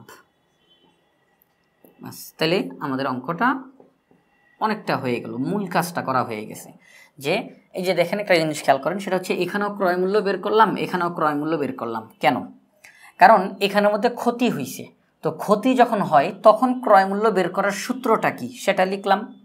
যখন লাভ হয় তখন ক্রয় মূল্য বের করার সূত্রটা কি সেটা লিখলাম। এখন মনে রাখতে হবে ক্রয় মূল্য কিন্তু দুইটা না, ক্রয় মূল্য কিন্তু একটাই। ক্রয় মূল্য একটাই, দুইটার চেহারা দুই রকম। যখন তারা ক্ষতির হিসাব নিকাশ দিতেছে তখন ক্রয় মূল্য বের করার সূত্রটা এইটা। আমাকে যখন তারা লাভের হিসাব নিকাশ দিতেছে তখন ক্রয় মূল্য বের করার সূত্র এটা। ক্রয় মূল্য কিন্তু একটাই, ক্রয় মূল্য একটাই। যেমন আমি কোনো একটা জিনিস 100 টাকা দিয়ে কিনলাম, সেটা বিক্রি করলাম 90 টাকা দিয়ে, তাহলে আমার ক্ষতি হয়েছে। তাহলে আমি 90 টাকা দিয়ে বিক্রি করার কারণে আমার ক্ষতি হলো। ক্রয় মূল্য কত? 100। আবার ওই 100 টাকার জিনিস আমি বিক্রি করলাম 110 টাকা দিয়ে, আমার লাভ হলো, কিন্তু ক্রয় মূল্য কত? 100। তাহলে যখন ক্ষতি হলো তখনও আমার ক্রয় মূল্য 100 টাকা, যখন লাভ হলো তখনও আমার ক্রয় মূল্য 100 টাকা। অর্থাৎ ক্রয় মূল্য পরিবর্তন হয় না। ক্রয় মূল্যের পরিবর্তন হবে না, আমার লাভ বা ক্ষতির কারণে বিক্রয় মূল্যটা চেঞ্জ হয়ে যায়। এই যে আমার ক্রয় মূল্য 100 কিন্তু ক্ষতি হওয়ার কারণে বিক্রয় মূল্য 90। আমার ক্রয় মূল্য 100 কিন্তু লাভ হওয়ার কারণে আমার বিক্রয় মূল্য 110। তাহলে ক্রয় মূল্যের কোনো পরিবর্তন হয় না, ক্রয় মূল্য একই। লাভ হোক ক্ষতি হোক ক্রয় মূল্য একটাই থাকে। তাহলে এখানের মধ্যে দেখতে দুই রকম মনে হইতেছে কিন্তু ক্রয় মূল্য কিন্তু একটাই, দুইটাই ক্রয় মূল্য, দুইটার ফলাফল একই। আমরা প্রমাণ করেও দেখাবো যে ক্রয় মূল্যটাই একই, কিন্তু এটা যখন ক্ষতি হয়েছে তখন এরকম দেখা যাচ্ছে, যখন লাভ হয়েছে তখন ক্রয় মূল্যটাই এরকম দেখা যাচ্ছে। এবার আসেন আমরা অঙ্কটার সমাধানটা করি। সেটা হচ্ছে আমরা বলতে পারি প্রশ্ন মতে, তাহলে এই যে দুইটা ক্রয় মূল্য, দুইটা কি আলাদা আলাদা না, দুইটা একই, দুইটা সমান সমান। এই ক্রয় মূল্য যত, এখানেও ক্রয় মূল্য ততই হবে, সমান সমানই হবে। তাহলে আমরা লিখতে পারি 400 যোগ ক সমান 480 বিয়োগ 3 ক। ক্ষতির সময় আমাদের ক্রয় মূল্য এটা, বিক্রয়ের সময় ক্রয় মূল্য এটা, কিন্তু দুই বিক্রয় মূল্য কিন্তু এই দুইটা ক্রয় মূল্য কিন্তু দুই রকম না, দুইটা একই। এই জন্যই আমরা মাঝখানে সমান চিহ্ন দিছি। সমান চিহ্ন মানে কি? দুই দিকই সমান, দুই দিকই সমান। ক্ষতির সময় যেই ক্রয় মূল্য, এই লাভের সময় সেই ক্রয় মূল্য, কিন্তু দুই ক্রয় মূল্য একই, সমান। পরবর্তী লাইনে যাই আমরা। এখন এখানের মধ্যে এই যে বিয়োগ 3 ক তাকে এদিকে নিয়ে আসবো আর 400কে ওই দিকে নিয়ে যাব, অর্থাৎ সংখ্যাগুলোকে একদিকে, অক্ষরগুলোকে একদিকে। তাহলে এখানে অক্ষর হিসাবে আছে ক, আর এদিক থেকে বিয়োগ 3 ক এদিকে আসবে, তাহলে যোগ 3 ক। এদিকে সংখ্যা হিসাবে আগে থেকেই 480 আছে, এদিক থেকে সংখ্যা হিসাবে 400কে নিয়ে যাব, বিয়োগ 400। আমরা অক্ষরগুলোকে এক সাইডে করলাম, সংখ্যাগুলোকে এক সাইডে করলাম। পরবর্তী লাইনে 4 ক সমান 80। পরবর্তী লাইনে ক সমান 80/4, অতএব ক সমান 20। 4 20 80, 4 20 80, তাহলে ক সমান 20, ক সমান 20। তাহলে যেহেতু ক সমান 20 আমাদের ফলাফল বের হইল ক। ক মানে কি ছিল? ক্ষতি। এই যে ক, ক ছিল ক্ষতির পরিমাণটা, তাহলে ক্ষতি কয় টাকা? 20 টাকা। 400 টাকায় বিক্রি করলে 20 টাকা ক্ষতি হয়। 400 টাকায় বিক্রয় করলে 20 টাকা ক্ষতি হয়। তাহলে আমরা লিখতে পারি অতএব ক্রয় মূল্য সমান। এখন এই কয়ের মানটা আমরা এখানেও বসাতে পারি, এখানেও বসাতে পারি, যে কোনো একটা জায়গাতে বসি আমরা ফলাফল বের করে দিব, যে কোনো এক জায়গায়। আপনি চাইলে কয়ের মানটা এখানে বসান, অথবা চাইলে কয়ের মান এখানে বসান, যে কোনো এক জায়গাতে বসালেই আমাদের ফলাফলটা বের হয়ে যাবে। তো আমরা প্রথমটাই বসাই, 400 যোগ 20 টাকা সমান 420 টাকা। তো আমরা একটু আগে বলেছিলাম যে প্রমাণ করে দেখাবো যে দুইটাই সমান সমান। আসলে একটু প্রমাণ করি, সেটা হচ্ছে এটাকে একটু দিকে দেখাই আলাদাভাবে, এটা অঙ্কের অংশ না, আলাদাভাবে দেখাচ্ছি। 480 বিয়োগ 3 ক, 3 ক মানে কি? 3 গুণ ক। 480 বিয়োগ 3 গুণ কয়ের মান হচ্ছে 20 সমান 480 বিয়োগ 3 20 60। 480 থেকে 60 বিয়োগ করলে 420। তাহলে লাভের ক্ষেত্র ক্রয় মূল্য যেটা, ক্ষতির ক্ষেত্র ক্রয় মূল্য সেটা। কারণ ক্রয় মূল্যের কোনো পরিবর্তন নাই, ক্রয় মূল্যের কোনো পরিবর্তন হয় না, ক্রয় মূল্য যেটা সেটাই। লাভ হলে বিক্রয় মূল্য আলাদা, ক্ষতি হলে বিক্রয় মূল্য আলাদা, কিন্তু লাভ হোক ক্ষতি হোক ক্রয় মূল্য একটাই থাকবে। তাহলে এই যে আমরা প্রমাণ করে দেখালাম, যখন ক্ষতি হইছে তখনকার ক্রয় মূল্য 420, যখন লাভ হইছে তখনকার ক্রয় মূল্য 420, একই তো। তাহলে আমাদেরকে এইভাবে করে অঙ্কটা করতে হবে। তারা এটাই বুঝাইছে 400 টাকায় বিক্রি করলে যে পরিমাণ ক্ষতি হয়, 480 টাকায় বিক্রি করলে তার 3 গুণ লাভ হয়। তাহলে যখন ক্ষতি হয় তখন ক্রয় মূল্য বের করার সূত্র ব্যবহার করলাম, যখন লাভ হয় তখন ক্রয় মূল্য বের করার সূত্র বের করলাম। দুইটা দুই রকম দেখা যাচ্ছে, কিন্তু দুইটা একই, সমান, সমান চিহ্ন দিয়ে কয়ের মানটা বের করলাম, ফলাফল বের হয়ে গেল ক্রয় মূল্য 420 টাকা। আশা করি এভাবে করে আমাদের এই অঙ্কের সমাধান করতে পারবো ইনশাআল্লাহ। আমরা এখন এখানে আরেকটা প্রশ্ন লিখলাম। আমাদের প্রশ্নটিতে বলা হয়েছে একটি ঘড়ি 625 টাকায় বিক্রয় করলে 10% ক্ষতি হয়, কত টাকায় বিক্রয় করলে 10% লাভ হবে? অর্থাৎ আমরা যদি এই ঘড়িটাকে 625 টাকায় বিক্রি করি তাহলে আমাদের ক্ষতি হয়ে যাবে। কতটুকু ক্ষতি? 10% ক্ষতি হয়ে যাবে। আর এই ঘড়িটাই আমাদেরকে তারা বলতেছে না, লাভ করতে হবে। তাহলে লাভ করার জন্য কয় টাকায় বিক্রি করা দরকার এটা তারা জানতে চায়, তাহলে সেটা আমাদেরকে বের করতে হবে। এখন 625 টাকায় বিক্রয় করলে 10% ক্ষতি হয়, ক্রয় মূল্য কিন্তু দেওয়া নাই, বিক্রয় মূল্যটা দেওয়া আছে 625 টাকা, বিক্রয় মূল্য, ক্ষতি হয় 10%। ক্ষতি কেন হলো? তার মানে বুঝাই যাইতেছে যে ক্রয় মূল্যটা বেশি, বিক্রয় মূল্যের চাইতে ক্রয় মূল্যটা বেশি, বিধায় ক্ষতি হয়ে গেছে। এখন ক্রয় মূল্যটা কত সেটাই তো আমরা জানি না, আমাদের ক্রয় মূল্যটা জানা দরকার, আমরা জানি না, তাহলে আমাদেরকে ক্রয় মূল্যটা বের করা লাগবে। আমরা এখন এখানে আমাদের লিখব সমাধান। এখন এই অঙ্কের মধ্যে আমাদের কাছে কিন্তু ক্রয় মূল্য জানতে চায় নাই, ক্রয় মূল্য কত টাকা সেটা কিন্তু তারা জানতে চায় নাই, কিন্তু অঙ্কটা করার জন্য ক্রয় মূল্যটা দরকার, এই জন্য আমরা ক্রয় মূল্যটাকে এখন ধরে নিব। ধরি ক্রয় মূল্য 100 টাকা, এটা আমরা ধরলাম যে ক্রয় মূল্য 100 টাকা। তাহলে ক্রয় মূল্য যদি 100 টাকা হয় তাহলে 10% ক্ষতিতে বিক্রয় মূল্য কত টাকা হবে? আমরা লিখব 10% ক্ষতিতে বিক্রয় মূল্য 100 বিয়োগ 10 টাকা সমান 90 টাকা। অর্থাৎ ক্রয় মূল্য যদি 100 টাকা হয়, 10% ক্ষতি হলে বিক্রয় মূল্য হবে 90 টাকা। আবার ক্রয় মূল্য যদি 100 টাকাই হয় তাহলে 10% লাভে 10% লাভে বিক্রয় মূল্য হবে সমান, যেহেতু তারা লাভের কথা বলছে তাহলে ক্রয় মূল্য যোগ লাভের টাকাটা অর্থাৎ 110 টাকা। তাহলে আমরা দেখতেছি যে জিনিসটার দাম 100 টাকা, এটা নির্দিষ্ট যে আমি 100 টাকা দিয়ে কিনে নিয়ে আসছি। এবার আমি যদি 10% ক্ষতি হয়ে যায়, আমার জিনিসটা বিক্রি করার কারণে 10% ক্ষতি হয়ে যায়, তাহলে আমি কয় টাকা দিয়ে বিক্রি করছি জিনিসটা? আমি 100 টাকায় 10 টাকা কম রাখছি, অর্থাৎ 90 টাকা দিয়ে বিক্রি করছি, 90 টাকা বিক্রয় মূল্য। আর যদি বলি যে না আমার 10% লাভ হয়েছে, তাহলে আমি জিনিসটা বিক্রি করছি কয় টাকায়? জিনিসটা নিয়ে আসছি 100 টাকা দিয়ে, 10 টাকা লাভ করছি, টোটাল 110 টাকা দিয়ে যখন আমি বিক্রি করছি তখনই আমার 10 টাকা লাভ হবে, 10% লাভ হবে। তাহলে আমরা এখানে কি দেখলাম? 90 টাকা দিয়ে যখন বিক্রি করি তখন আমার ক্ষতি হয় 10%, আর 110 টাকায় যদি বিক্রি করি তাহলে আমার লাভ হয় 10%। তো আমার প্রশ্নটার মধ্যে প্রথমে বলা আছে 625 টাকায় বিক্রয় করলে 10% ক্ষতি হয়, কত টাকায় বিক্রয় করলে 10% লাভ হবে? আমরা কি তাহলে বলতে পারি না এই যে বিক্রয় মূল্যটা দেওয়া 625, এই যে টাকাটা দেওয়া বিক্রয় মূল্যটা, তাহলে এটা হচ্ছে ক্ষতির বিক্রয় মূল্য। যখন ক্ষতি হয় তখনকার বিক্রয় মূল্য এটা। তো তারা জানতে চাইতেছে যখন লাভ হবে তখনকার বিক্রয় মূল্য কোনটা। এবার এই অঙ্কটার দিকে তাকান, এই দুইটা লাইনের দিকে। যখন ক্ষতি হয় তখন বিক্রয় মূল্য 90 টাকা, যখন ক্ষতি হয় তখন বিক্রয় মূল্য 90 টাকা।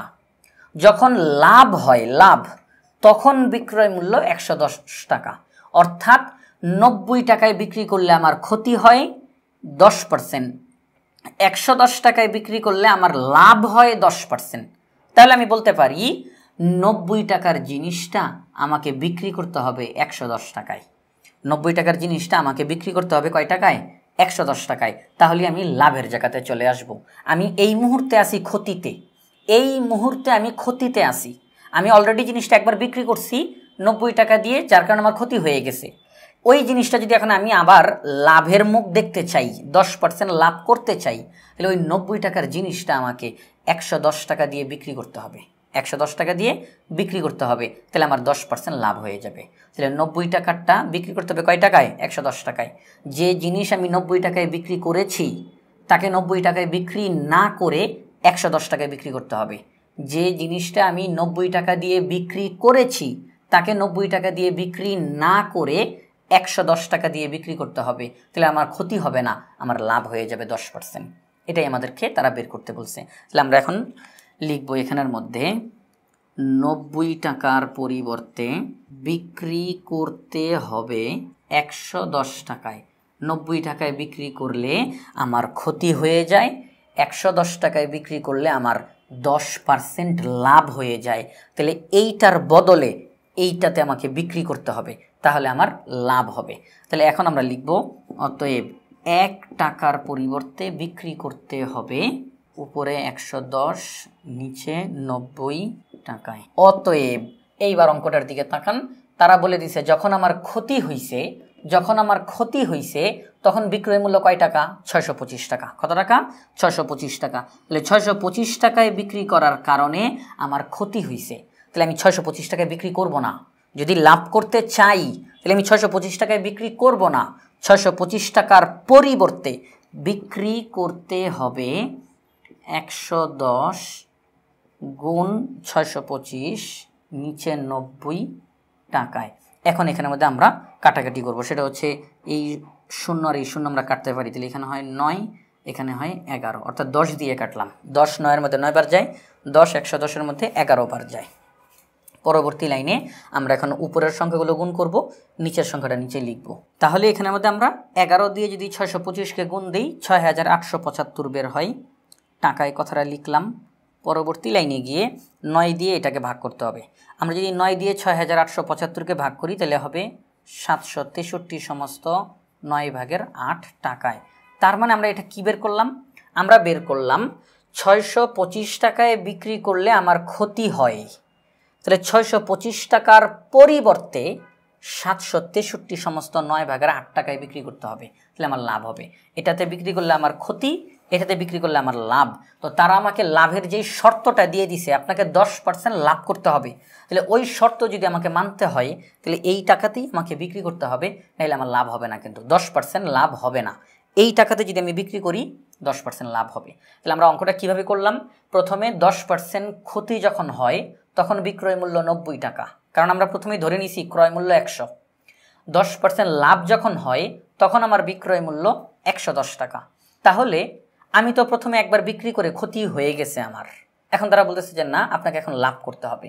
তাহলে আমি 90 টাকায় যখন বিক্রি করছি তখন আমার ক্ষতি হয়েছে, এখন তারা বলতেছে লাভ করার জন্য 10%, তাহলে আমাকে বিক্রি করতে হবে 110 টাকায়।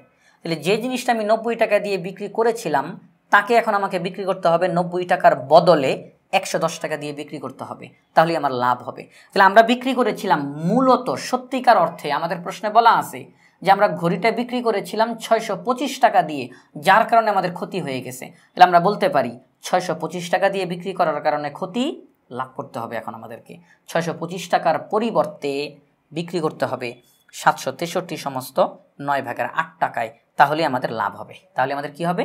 লাভ হবে। তাহলে আমরা এখন উত্তরটা একটু এইদিকে লিখে দিই, এখানে আর জায়গা নাই, একটু এইদিকে লিখি। অতএব নির্ণেয় বিক্রয় মূল্য 10% লাভে, নির্ণেয় 10% লাভে বিক্রয় মূল্য হলো 763 সমস্ত 9/8 টাকা। এটি হচ্ছে আমাদের এই অঙ্কের উত্তর। অর্থাৎ আমরা কয় টাকা দিয়ে বিক্রি করলে 10% লাভ হবে সেটা আমরা বের করলাম।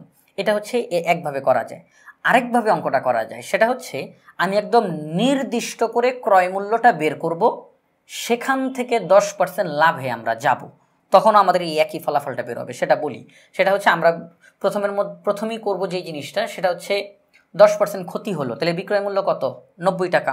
90 টাকা, ক্রয় মূল্য 100, তাহলে বিক্রয় মূল্য 90। তখন আমরা বলবো কথাটা এইরকমভাবে, 90 টাকা বিক্রয় মূল্য হলে ক্রয় মূল্য 100 টাকা, 1 টাকা বিক্রয় মূল্য হলে ক্রয় মূল্য এত, 625 টাকা বিক্রয় মূল্য হলে ক্রয় মূল্য এত, একটা সংখ্যা বের হবে ক্রয় মূল্য।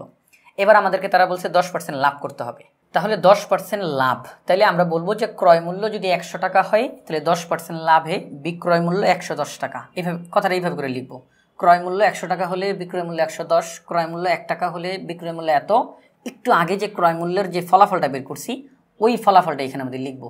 তো আমি এখন এইভাবে করে কথা না বলে আমি এটা মুছে দিয়ে ওই বিকল্প পদ্ধতিটা এখানে আমাদের করিয়ে দিই। এটা তো ঠিক আছে, চাইলে আপনারা এইভাবে করে অঙ্কটা করতে পারেন। এখন আমি ওই বিকল্প পদ্ধতি যেটা আরেকভাবে যেটা করা যায় ওইটাও এখন আমি এখানে আমাদের করিয়ে দিব। আমরা এখানে আমাদের সম্পূর্ণ অঙ্কটাকে করে ফেললাম, বিকল্প পদ্ধতির যেই অঙ্কটা সম্পূর্ণটা করে ফেললাম, কারণ কথা বলে করতে গেলে সময় লাগবে বেশি, এই জন্য সম্পূর্ণটা এখানে উঠিয়ে ফেললাম। এখন আমি লাইন বাই লাইন বুঝিয়ে দিই। সেটা হচ্ছে সবার প্রথমে ক্রয় মূল্যটা আমাদের লাগবে, দরকার। তো আমরা ক্রয় মূল্যটা ধরে নিলাম 100 টাকা, তাহলে 10% ক্ষতিতে বিক্রয় মূল্য কত হবে? 10% মানে কি? 100 টাকায় 10 টাকা ক্ষতি হবে, 100 টাকায় 10 টাকা ক্ষতি হবে। তাহলে 100 থেকে 10 বিয়োগ করলে হয় 90।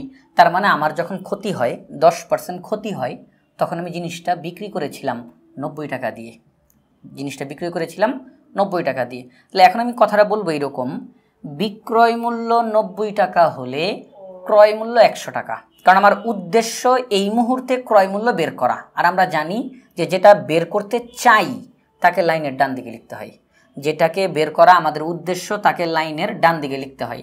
তাহলে আমরা ক্রয় মূল্য 100 টাকা ধরছি, কিন্তু এটাই কি আসলে সত্যিকার অর্থে ক্রয় মূল্য? এটা তো আমরা নিজেরা ধরে নিছি, আমাদের মনে আসছে যেন আমরা ধরে নিছি, কিন্তু এটা তো সত্যিকার অর্থে তো এটা ক্রয় মূল্য না। তাহলে আমাদের সত্যিকার অর্থে ক্রয় মূল্যটা কত সেটা বের করা দরকার। এই জন্য আমরা ক্রয় মূল্যটা বের করতে চাইতেছি, তো লাইনের ডান দিকে ক্রয় মূল্য লিখবো। তাহলে আমরা কীভাবে করে বলতে পারি? বিক্রয় মূল্য 90 টাকা হলে ক্রয় মূল্য 100 টাকা, লাইনটা লিখলাম। বিক্রয় মূল্য 1 টাকা হলে ক্রয় মূল্য 90/100 টাকা লিখলাম।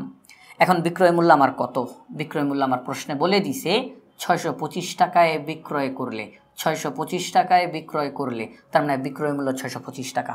তাহলে বিক্রয় মূল্য 625 টাকা হলে ক্রয় মূল্য কত হবে? এখন এখানের মধ্যে 10 দিয়ে কাটলাম, 10 90-এর মধ্যে 9 বার যায়, 10 100-এর মধ্যে 10 বার যায়, 10 দিয়ে 625-কে গুণ দিলে 6250, নিচে 9। আমরা এক্স্যাক্ট একদম সত্যিকার অর্থে এই ঘড়িটার ক্রয় মূল্য কত টাকা এই প্রশ্ন অনুযায়ী বের করতে পারলাম। ক্রয় মূল্য 9/৬,250 টাকা। এটা ক্রয় মূল্য, এটার কোনো পরিবর্তন হবে না, এটা একদম ফিক্সড 9/৬,250 টাকা।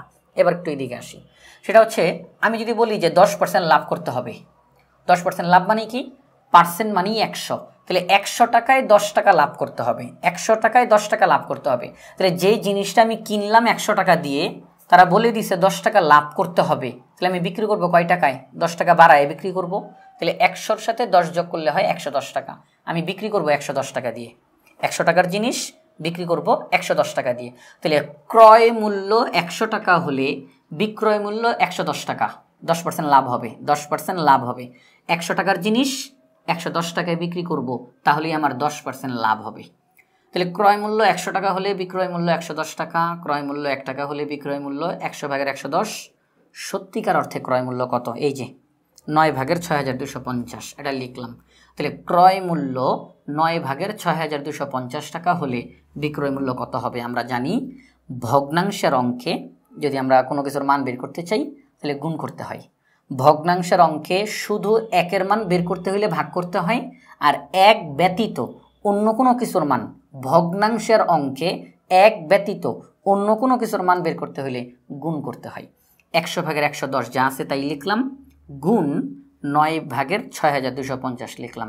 কাটাটিটা কীভাবে করলাম একটু ভালো করে খেয়াল করেন, সেটা হচ্ছে 10 দিয়ে কাটলাম। 10 100-র মধ্যে যায় 10 বার, 10 110-এর মধ্যে যায় 11 বার, ঠিক আছে, কাটাকাটি হলো। এইবার এই 10 6,250-এর মধ্যে 625 বার যায়, এটার জন্য কিন্তু আমাদের কোনো কষ্ট করতে হয় নাই। কেন? কারণ এই যে 10-এ এখানে একটা শূন্য আছে, আর এই যে এখানে একটা শূন্য আছে, আমরা শুধু এটা কেটে দিছি, বাস শেষ। 11 দিয়ে 625-কে যদি আমরা গুণ করি, ফলাফল হয় 6,875, নিচে থাকে 9। তাহলে ফলাফল কত, ক্রয় মূল্য এত টাকা হলে বিক্রয় মূল্য এত টাকা, 9/6,875। এটা একটা অপ্রকৃত ভগ্নাংশ, তাকে আমরা মিশ্র ভগ্নাংশে রূপান্তর করব, ফলাফল হয় 763 সমস্ত 9/8 টাকা। ঠিক এই যে বিকল্প পদ্ধতির অঙ্কটা, ঠিক এটার আগে যে আমরা অঙ্কটা করেছি তখন কিন্তু আমাদের ফলাফল এটাই বের হয়েছিল, কিন্তু ওই অঙ্কটা আমরা খুব তাড়াতাড়ি শেষ করতে পারছিলাম, কারণ যখন আমার ক্ষতি হয়ে গেছে তখনকার আমরা বিক্রয় মূল্য বের করছি, আর যখন আমার লাভ করতে হবে তখনকার বিক্রয় মূল্য বের করছি। তাহলে ক্ষতির বিক্রয় মূল্য থেকে লাভের বিক্রয় মূল্যতে আমরা পৌঁছিয়ে গেছি আগের অঙ্কটার মধ্যে। খুব তাড়াতাড়ি আমাদের অঙ্কটা এইখানের মধ্যেই অঙ্কটা শেষ হয়ে গেছে। আর এই অঙ্কটার মধ্যে আমরা কি করলাম, যখন ক্ষতি হয়েছে তখনকার বিক্রয় মূল্য, ওই বিক্রয় মূল্যের মাধ্যমে সত্যিকার অর্থে ক্রয় মূল্য, ক্রয় মূল্যের সাথে আবার লাভ যুক্ত করে বিক্রয় মূল্য বের করলাম, এই জন্য আমাদের অঙ্কটা বড় হয়েছে। তো এটাও কিন্তু সঠিক।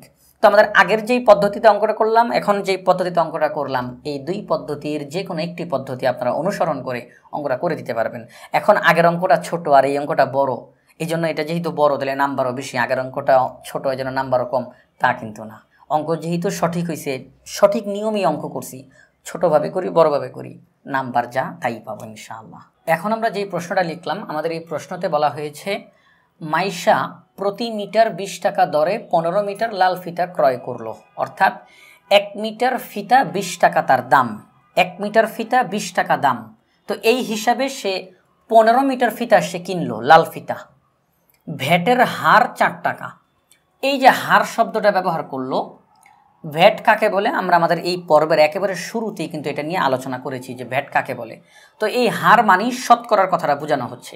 ভ্যাটের হার 4 টাকা, অর্থাৎ হার মানেই শতকরা মানে 100। তাহলে 100 টাকায় 4 টাকা ভ্যাট দেওয়া লাগবে, 100 টাকায় 4 টাকা ভ্যাট দেওয়া লাগবে। আমি যদি দোকানদারের কাছ থেকে 100 টাকার কোনো জিনিস কিনি, আমাকে 4 টাকা বাড়তে দিতে হবে। 100 টাকার জিনিস যেহেতু কিনলাম, দোকানদারকে তো আমি 100 টাকা দিবই, সঙ্গে আরও 4 টাকা বাড়ায় দিতে হবে। ওই যে 4 টাকা বাড়ায় দিলাম, সেটাই হচ্ছে ভ্যাট। আজকের পর্বের শুরুতেই আলোচনা করা হয়েছে। সে দোকানিকে 500 টাকার একটি নোট দিল, দোকানি তাকে কত টাকা ফেরত দেবেন, এটাই আমাদের প্রশ্নে জানতে চাই। সবার প্রথমে আমরা বের করব সে কয় টাকার ফিতা কিনলো, আগে সেটা বের করি। তারপর বের করব তাকে ভ্যাট দিতে হবে কয় টাকা, তারপরে বের করব তাহলে তাকে টোটাল মানে মোট কয় টাকা দিতে হবে, তারপরে আমাদের ফলাফল বের হয়ে যাবে। সমাধান, অঙ্কটা অনেক সহজ। সবার প্রথমে আমরা লিখব 1 মিটার ফিতার ক্রয় মূল্য 20 টাকা, অতএব 15 মিটার ফিতার ক্রয় মূল্য 15 × 20 টাকা সমান 15 × 2 = 30 শূন্যটা পাশে বসিয়ে দিই, 300 টাকা। মাইশা 300 টাকার ফিতা কিনলো। কয় টাকার ফিতা? 300 টাকার ফিতা কিনলো। এবার আমরা লিখব ভ্যাটের হার 4 টাকা। এই কথাটা লেখার পরে আমরা লিখব হার মানে 100, তাহলে 100 টাকায় 4 টাকা ভ্যাট দিতে। আমরা লিখব অন্য কালার দিয়ে লিখি, 100 টাকায় ভ্যাট দিতে হয় 4 টাকা, অতএব 1 টাকায় ভ্যাট দিতে হয় উপরে 4 নিচে 100 টাকা। অতএব মাইশা কয় টাকার ফিতা কিনলো? 300 টাকা। তাহলে 300 টাকায় তাকে কয় টাকা ভ্যাট দিতে হবে? 100 টাকায় তো 4 টাকা দিতে হয়, 300 টাকায় কয় টাকা দিতে হবে আমরা সেটা বের করব। 4 গুণ 300 নিচে 100, 100 300-র মধ্যে 3 বার যায়, 3 4 12 টাকা। মাইশাকে 12 টাকা বাড়তি দিতে হবে, 12 টাকা ভ্যাট হিসেবে দিতে হবে, ভ্যালু অ্যাডেড ট্যাক্স, মূল্য সংযোজন কর। অর্থাৎ জিনিসটার যেই দাম তার সাথে আমাকে অতিরিক্ত একটা কিছু টাকা সংযোজন করতে হবে, যোগ করে দিতে হবে। মূল্য সংযোজন কর অর্থাৎ যেই দাম তার সাথে অতিরিক্ত কিছু টাকা সংযোজন করে দিতে হবে, যোগ করে দিতে হবে। তাহলে এখন আমরা লিখব অতএব ভ্যাট সহ লাল ফিতার ক্রয় মূল্য, অর্থাৎ মোট মূল্যটা বের করেছি, মোট মূল্য। এমনিতে ফিতার দাম 300, তাহলে এই 300 টাকা তো দিতে হবেই, সঙ্গে 12 টাকা বাড়তি দিতে হবে। 100 টাকায় 4 টাকা, ওই হিসাবে 300 টাকায় 12 টাকা বাড়তি দিতে হবে। তাহলে মাইশা দোকানদারকে সত্যিকার অর্থে কত টাকা দিতে হবে? 312 টাকা দিতে হবে। 300 টাকা ফিতার জন্য 12 টাকা ভ্যাট হিসাবে 312 টাকা দিতে হবে। মাইশা দোকানদারকে দিল কয় টাকা? 500 টাকা। এই যে বলা আছে মাইশা দোকানিকে 500 টাকা দিল। তাহলে আমরা লিখব মাইশা দোকানদারকে দিল 500 টাকার নোট, 500 টাকার একটি নোট। বাস লিখে ফেললাম। এইবার আমাদের ফলাফল বেরোবে। অতএব দোকানি তাকে ফেরত দিবেন সমান 500 টাকা থেকে দোকানদার 312 টাকা রেখে দিবেন, 312 টাকা রেখে দিয়ে বাকি টাকাটা ফেরত দিবে। তাহলে 10 থেকে 2 বিয়োগ করলে হয় 8, হাতে থাকে 1, 1 আর 1 2। 10 থেকে 2 বিয়োগ করলে হয় 8, হাতে থাকে 1, 3 আর 1 4, 5 থেকে 4 গেলে আর থাকে 1, 188 টাকা। অর্থাৎ দোকানদার তাকে 188 টাকা ফেরত দিবে। দোকানি মানে দোকানদার, তাকেই বোঝানো হচ্ছে দোকানি। তাহলে আমরা লিখতে পারি অতএব দোকানি 188 টাকা ফেরত দিবেন। এটি হচ্ছে আমাদের এই অঙ্কের উত্তর। তাহলে আমরা সবার প্রথমে 1 মিটার ফিতার ক্রয়মূল্য 20 টাকা, তাহলে 15 মিটার ফিতার ক্রয়মূল্য হচ্ছে 300 টাকা, এটা বের করলাম। তারপরে এই 300 টাকার ফিতা কেনার কারণে কয় টাকা ভ্যাট দিতে হবে সেটা বের করলাম। তাহলে 300 টাকাও মাইশাকে দিতে হবে, 12 টাকাও মাইশাকেই দিতে হবে। তাহলে মাইশা আসলে কয় টাকা দিবে? 312 টাকা দিবে। মাইশা দোকানদারকে 500 টাকা দিল, তাহলে দোকানদার মাইশাকে কয় টাকা ফেরত দিবে? 500 থেকে 312 টাকা রেখে 188 টাকা ফেরত দিয়ে দিবে। এটাই আমাদের উত্তর। আমাদের এই প্রশ্নতে বলা হয়েছে মিস্টার রায় একজন সরকারি কর্মকর্তা, তিনি তীর্থস্থান পরিদর্শনের জন্য ভারতে যাবেন। যদি বাংলাদেশি 1 টাকা সমান ভারতীয় 0.85 রুপি হয়, তবে ভারতীয় 42,500 রুপির জন্য বাংলাদেশের কত টাকা প্রয়োজন হবে? তো এখন যে বিষয়টা সেটা হচ্ছে তিনি ভারতে যাবেন তীর্থস্থান, তাদের হিন্দু ধর্মাবলম্বীদের পবিত্র স্থান বিভিন্ন জায়গা আছে, তো তিনি সেটা পরিদর্শন করার জন্য যাবেন ভারতে। তো এখন ভারতে গিয়ে তো বাংলাদেশের টাকা সেখানে চলবে না, প্রত্যেকটি দেশে সেই দেশের টাকা অর্থাৎ মুদ্রা সেখানে চলে, অন্য দেশেরটা সেখানে চলবে না। তাহলে আমাদের বাংলাদেশের টাকা, এখন তিনি যেহেতু বাংলাদেশি তাহলে তো তার কাছে বাংলাদেশি টাকা আছে, এখন তিনি যখন ভারতে যাবেন তখন সেখানে ভারতের টাকা তার কাছে থাকতে হবে। আর ভারতে টাকাকে রুপি বলা হয়। কি বলা হয়? রুপি। আমরা বলি টাকা, তারা বলে রুপি। তো এখন ভারতের রুপি চলে, তো তাকে কি করতে হবে? তার টাকাগুলোকে রুপিতে রূপান্তর করতে হবে, রুপি বানায় ফেলতে হবে। এখন আমাদের দেশের 1 টাকা আর ভারতের 0.85 রুপি সমান সমান, অর্থাৎ ভারতের 1 রুপি না, কিন্তু আমাদের 1 টাকা আর ভারতের 1 রুপি সমান সমান না, আমাদের 1 টাকা আর ভারতের 0.85 রুপি মানে 1 রুপির চাইতেও কম 0.85 রুপি সমান হবে। যেমন আমাদের 80 টাকা আর আমেরিকার অর্থাৎ ইউএস ডলার $1, তাহলে সমান সমান, অর্থাৎ $1 সমান 80 টাকা অথবা 84 টাকা 83 টাকা যেটাই বলেন, তাহলে $1 সমান 84 টাকা। তার মানে কি? তার মানে আমেরিকার 1 টাকা আর আমাদের 84 টাকা সমান, মানদণ্ডের হিসাবে সমান। তাদের দেশে যেটা 1 টাকা, আমাদের দেশে সেটা 84 টাকার। অর্থাৎ আমি যদি আমেরিকায় 84 টাকা দেই, তারা আমাদেরকে তাদের দেশের $1 দিবে, তাই না? একই রকমভাবে ভারতের ক্ষেত্রে আমরা যদি 1 টাকা দেই, তারা আমাদেরকে 0.85 রুপি দিবে। এটা এই বিষয়টা। তো এখানে মধ্যে তারা বলল যে এই হিসাব অনুযায়ী আমি যদি ভারতের 42,500 রুপি করতে চাই, তাহলে আমার কি পরিমাণ টাকা লাগবে? ভারতের 42,500 রুপি বাংলাদেশের কয় টাকার সমান, সেটা আমাদেরকে বের করতে বলছে। অঙ্কটা একেবারেই সহজ। আমরা লিখব সমাধান। আমাদের এই অঙ্কে কি জানতে চায়?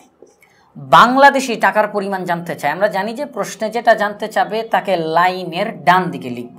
প্রশ্নে যেটা জানতে চাই তাকে লাইনের ডান দিকে আমরা লিখব 0.85 রুপি সমান 1 টাকা। এই যে এই কথাটা আমরা লিখলাম যে আমাদের যেহেতু প্রশ্নের মধ্যে বাংলাদেশের কত টাকা প্রয়োজন হবে, টাকার পরিমাণটা জানতে চাই, এই জন্য লাইনের ডান দিকে এটাকে লিখলাম 0.85 রুপি সমান 1 টাকা। অতএব 1 রুপি সমান উপরে 1 নিচে 0.85, অতএব 42,500 রুপি সমান উপরে 1 গুণ 42,500 নিচে 0.85 টাকা। এবার আমরা অঙ্কটা করি। সেটা হচ্ছে এই যে দশমিকে উঠাইতে হবে।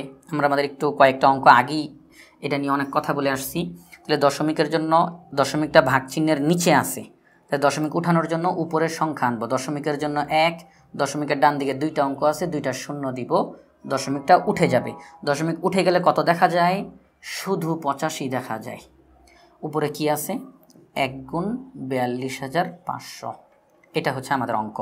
1 গুণ 42,500 গুণ 100 নিচে 85, কোনো দশমিক নাই।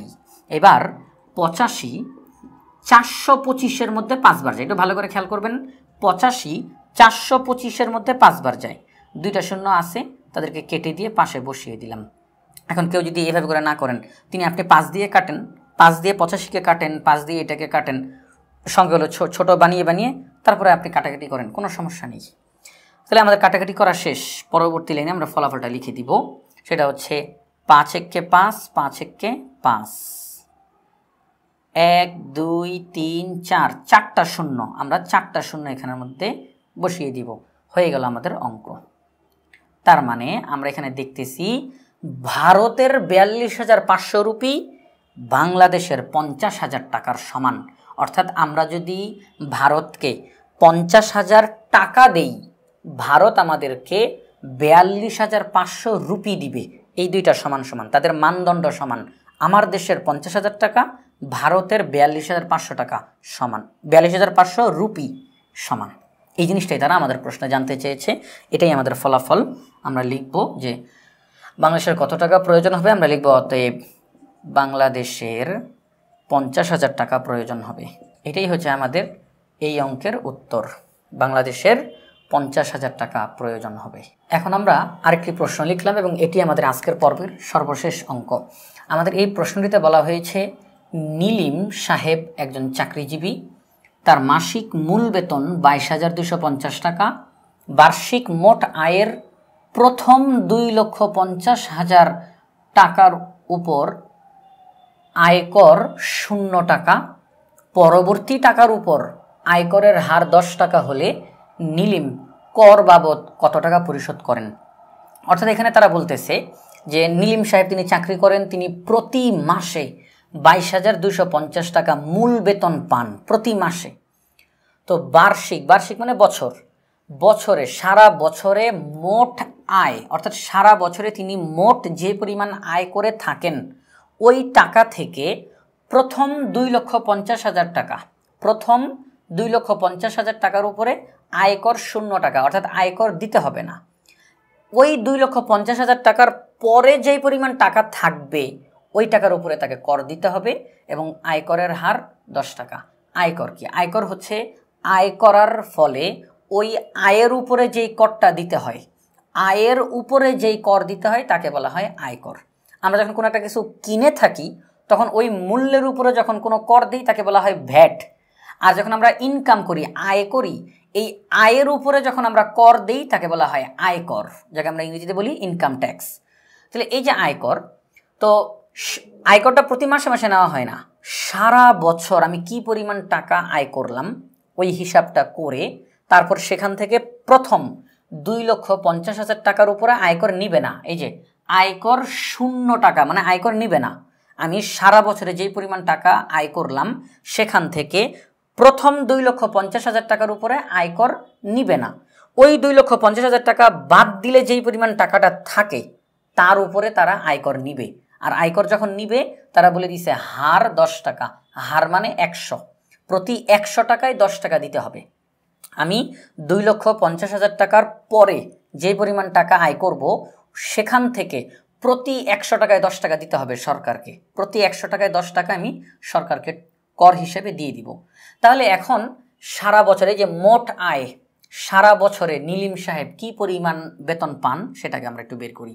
সমাধান, আমরা জানি 1 বছর সমান 12 মাস, নীলিমের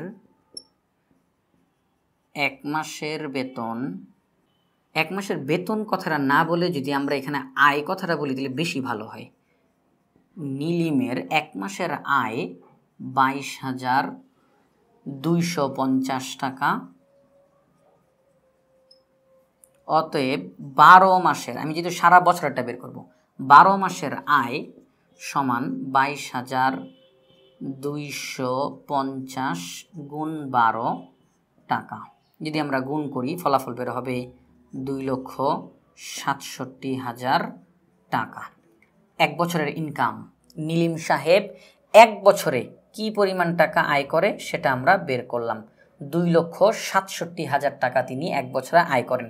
এখন 2,67,000 টাকার উপরে কিন্তু তাকে কর দিতে হবে না, কারণ তারা বলেই দিছে তিনি সারা বছরে যে পরিমাণ টাকা আয় করেছেন সেখান থেকে প্রথম 2,50,000 টাকা বাদ যাবে, তার উপরে তারা সরকার কর নিবে না, বাকি টাকার উপরে কর নিবে।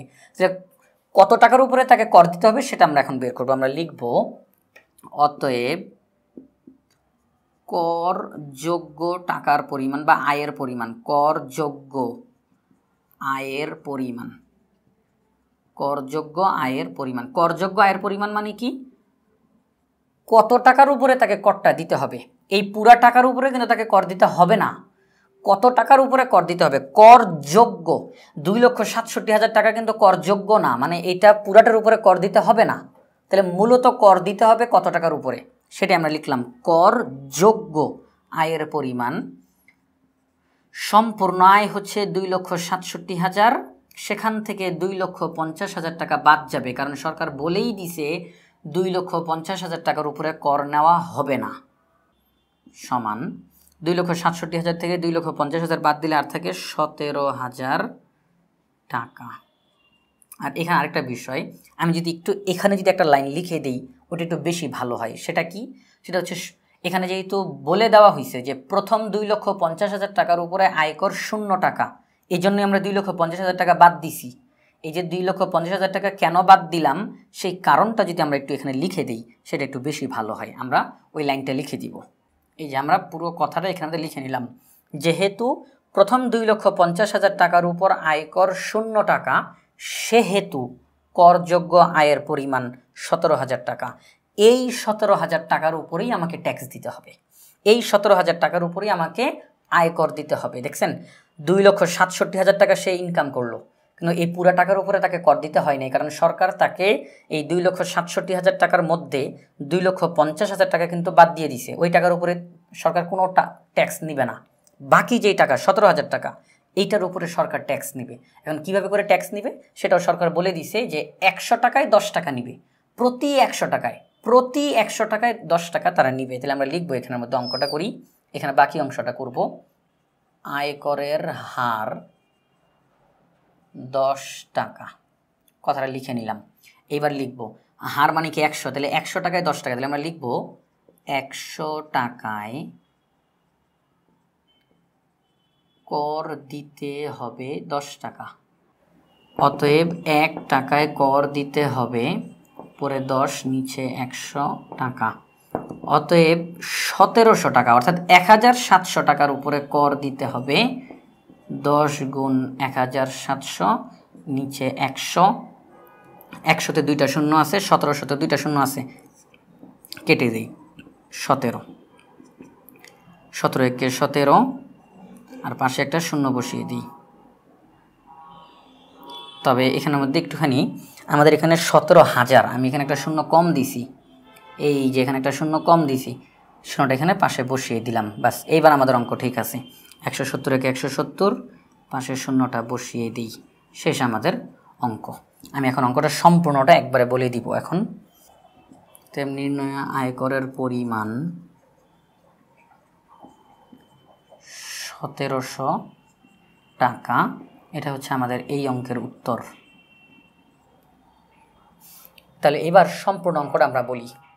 আয়কর দিতে হবে সারা বছর আমরা যেই টাকাটা আয় করি সেই টাকার মধ্য থেকে আমাদেরকে আয়কর দিতে হয়।